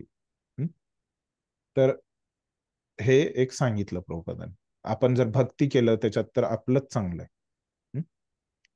तर आता भागवतम मधला एक श्लोक सांगतायत प्रभुपाद. काय श्लोक आहे? त्यक्त्वा स्वधर्मम चरणांबुजम हरे भजन अपक्वोत्पते ततो यदि यत्र क्वाभद्र अभद्रम अभूधमुष्य किम को वार्थ आप्तो भजताम स्वधर्मतः. काय म्हणतात या श्लोकामध्ये? कृष्ण भावनेचा आश्रय घेतलेल्या मनुष्याने जरी शास्त्रामध्ये सांगितलेल्या विहित कर्मांचे पालन केले नाही, किंवा आता इथपर्यंत एक वेगळा विषय होता, आता दुसरा एक वेगळा विषय सांगतात की जर एखादा व्यक्ती आहे त्यानं आपल्याला सांगितलं की जे विहित कर्म आहेत ते आपलं शुद्धीकरण करतायत, है ना, ते आपल्याला मदत करतील कृष्णाकडे आकर्षित व्हायचं की मायेकडे आकर्षित व्हायचं. पण समजा एखाद्यानं विहित कर्म केलेले पण नाही, है ना, पण काय केलंय किंवा भक्तिपूर्ण सेवेचे योग्य आचरण केले नाही, आणि जर तो आदर्शापासून पतित झाला तरी त्यामध्ये त्याची हानी काय किंवा वाईटही नाही. एखाद्या व्यक्तीनं जर भक्तीचा मार्ग केलाय, है ना, स्वीकारलाय, तेवढं त्याचं शुद्धीकरण नाही झालं, पण एखाद्यानं भक्ती करायला सुरू केले, पण काय झालं, त्यानं भक्तीनं पण त्याचं एवढं शुद्धीकरण नाही झालं, मग काय होईल हो? पण जर त्याने शुद्धीकरणासाठी शास्त्रामध्ये सांगण्यात आलेल्या सर्व नियमांचे पालन केले आणि जर तो कृष्ण भावना भावित नसेल तर त्याला त्यापासून काय लाभ होणार, है ना. आता इथं दोन मार्ग प्रश्न दिलेत वेगवेगळे. दोन मार्ग आहेत इथं, है ना. तर एक मार्ग आहे या श्लोकामध्ये जो सांगितला, तो पहिला मार्ग आहे, तो काय आहे? तो एक काय करतोय की आपल्या विहित कर्मांचं पण पालन करत नाही आणि भक्ती पण नाही करत, भक्तीचं पण आचरण केलं नाही. म्हणजे काय ह्याचा अर्थ की त्यानं ते रस्ता निवडला, है ना, पण काय झालं, भक्तीचा रस्ता निवडला, पण काय झालं की त्याच्यात तो भक्ती पण पूर्ण नाही करू शकला, है ना. कारण नाही शकला, आणि तेवढा त्याचं हृदय शुद्ध नव्हतं, है ना. तो भक्ती करायला घेतलं, त्यानं भक्तीकडे थोडा आकर्षित झाला, थोडी भक्ती केली, मग मायाद्वारे काय झालं, आकर्षित झाला आणि ती भक्ती सोडून दिली, मग काय झालं, त्याचं भक्तीमध्ये पतन झालं, बरोबर. मग आता वाटेल आपल्याला की किती वाईट, है ना, त्याचं हृदय शुद्ध नाही झालं, मग त्याचं खूप नुकसान आहे असं आपल्याला वाटतं. पण भगवंत म्हणतायत जर एखाद्यानं भक्तीचा मार्ग घेतला, त्याच्यात त्याचं पूर्ण पण नाही केला आणि दुसरीकडे त्यानं आकर्षित झाला, भक्ती सोडून दिली त्यानं आणि दुसरीकडे तो आकर्षित झाला, तर ह्याच्यामध्ये काहीच नुकसान नाही असं. आता दुसरा मार्ग म्हणतायत. आता दुसरा मार्ग काय सांगितलं या श्लोकामध्ये, तर त्याच्यामध्ये सांगतायत की शुद्धीकरणासाठी शास्त्रामध्ये सांगण्यात आलेल्या, है ना, म्हणजे जे हृदय शुद्ध करण्यासाठी जी गोष्टी आहेत, है ना, ते त्यानं खूप चांगल्या प्रकारे करतोय, है ना, त्याचं हृदय खूप चांगलं होतंय, निर्मळ होतंय, पण तो व्यक्ती काय करतोय, भक्तीच त्यानं स्वीकारली नाही, है ना. एखाद्यानं भक्तीच स्वीकारली नाही, है ना. भौतिक त्याचे कर्तव्य हृदय शुद्ध करणं खूप चांगलं करतोय, पण त्याच्यापासून काय लाभ? काहीच लाभ नाही असं सांग. उलट ज्याचं हृदय एवढं शुद्ध नाही पण त्यानं भक्ती केली आहे ना, त्याच्यामध्ये सांगतायत की काहीच तोटा नाही, है ना. काहीच तोटा नाही म्हणजे काय की पूर्ण लाभ तर त्याला मिळाला नाही हे तर कळालं, पण थोडा लाभ त्याला मिळाला, है ना. म्हणजे त्याला प्रॉफिट नाही आलं, तोटा नाही म्हणजे, पण त्याचं मुद्दल तर नाही गेलं. धंद्यामध्ये आपण म्हणतो ना की कसं, धंद्यामध्ये काय असतं, मुद्दल असतं एक, है ना, आणि एक तोटा असतो आणि एक फायदा. पण जर समजा एखाद्यानं मध्येच भक्तीमधून जर एखाद्याचं पतन झालं तर त्याच्यामध्ये काय म्हणतात की त्याचा काही तोटा नाही, म्हणजे त्याचा मुद्दल तर आहे, थोडा फायदा आहे, त्याचा मुद्दल पण आहे आणि थोडा फायदा आहे, खूप फायदा नाही, है ना. पण एखादा दुसरा व्यक्ती आहे, त्याचं काय म्हणतायत की त्यानं भौतिक कार्य, हृदय शुद्ध करणं, भौतिक कार्य काय करताय, भौतिक कर्तव्यामुळं काय होतं, आपलं हृदय शुद्ध होतं असं सांगितलं आपण, बघितलं ते. एखाद्याचं हृदय खूप चांगलं होतंय, शुद्ध होतंय, है ना, पण काय होतंय, त्यानं भक्तीच करत नाही, है ना. अशासाठी काय म्हणतायत की त्याचा काहीच फायदा नाही, है ना. म्हणजे काय, एकतर त्याचं केवळ मुद्दल आहे किंवा त्याचा तोटा आहे, है ना. का ग? दोन्हीपैकी एक गोष्ट तिथं नक्की आहे, है ना. थोडा तोटा आहे किंवा तेवढा त्याचं मुद्दल आहे, है ना, पण त्याचा फायदा काही नाही, है ना. आणि एक जे अगोदरच सांगितलं की त्याच्यात तोटा काही नाही म्हणले, तोटा काही नाही म्हणजे त्याचा मुद्दल आहे किंवा थोडासा फायदा त्याचा आहे, जरी जास्त नसला तरी. हे समजलं हे शो? म्हणजे थोडक्यात जे अगोदर पण प्रभुपादांनी सांगितलं होतं की भक्ती करणाऱ्याचं जर पतन झालं तो योग्य आहे की अयोग्य आहे ना, ते काही प्रॉब्लेम नाही. म्हणून कृष्ण भावनेच्या या स्तरापर्यंत उन्नत होण्यासाठी शुद्धीकरणाची प्रक्रिया ही आवश्यक आहे. म्हणून ही जी कृष्ण भावनेच्या या स्तरापर्यंत उन्नत होण्यासाठी शुद्धीकरणाची प्रक्रिया ही आवश्यक आहे. तर त्याच्यामुळं भक्तीमध्ये जर एखादा व्यक्ती जात असेल आणि तो स्वतःचं शुद्धीकरण करून जात असेल तर ते खूप चांगलं आहे. यास्तव संन्यास किंवा इतर कोणतीही शुद्धीकरणाची प्रक्रिया कृष्ण भावना भावित होण्याच्या अंतिम ध्येयासाठी सहाय्यकारक म्हणूनच आहे. तर बाकीच्या सगळ्या पण ज्या गोष्टी आहेत, आपले भौतिक कर्तव्य करणं, संन्यास करणं, आपल्या आश्रमाचे नियमांचं पालन करणं, आपल्या कर्तव्यांचं पालन करणं, या सगळ्या ज्या गोष्टी आहेत त्या कधी कामाच्या आहेत, जर त्या आपल्याला भक्तीमध्ये मदत करणाऱ्या असतील तरच. जे आपलं अंतिम ध्येय आहे त्याच्यामध्ये मदत करणाऱ्या म्हणूनच आहे. कारण कृष्ण भावनेशिवाय सर्व काही व्यर्थच आहे. कारण का असं आहे? कारण जर भक्ती नसेल, कृष्ण भावना नसेल, तर सगळ्या गोष्टी, तुम्ही कोणीही असा, तुमचं हृदय कितीही शुद्ध असो, या सगळ्या गोष्टी काय आहेत, या व्यर्थच आहेत.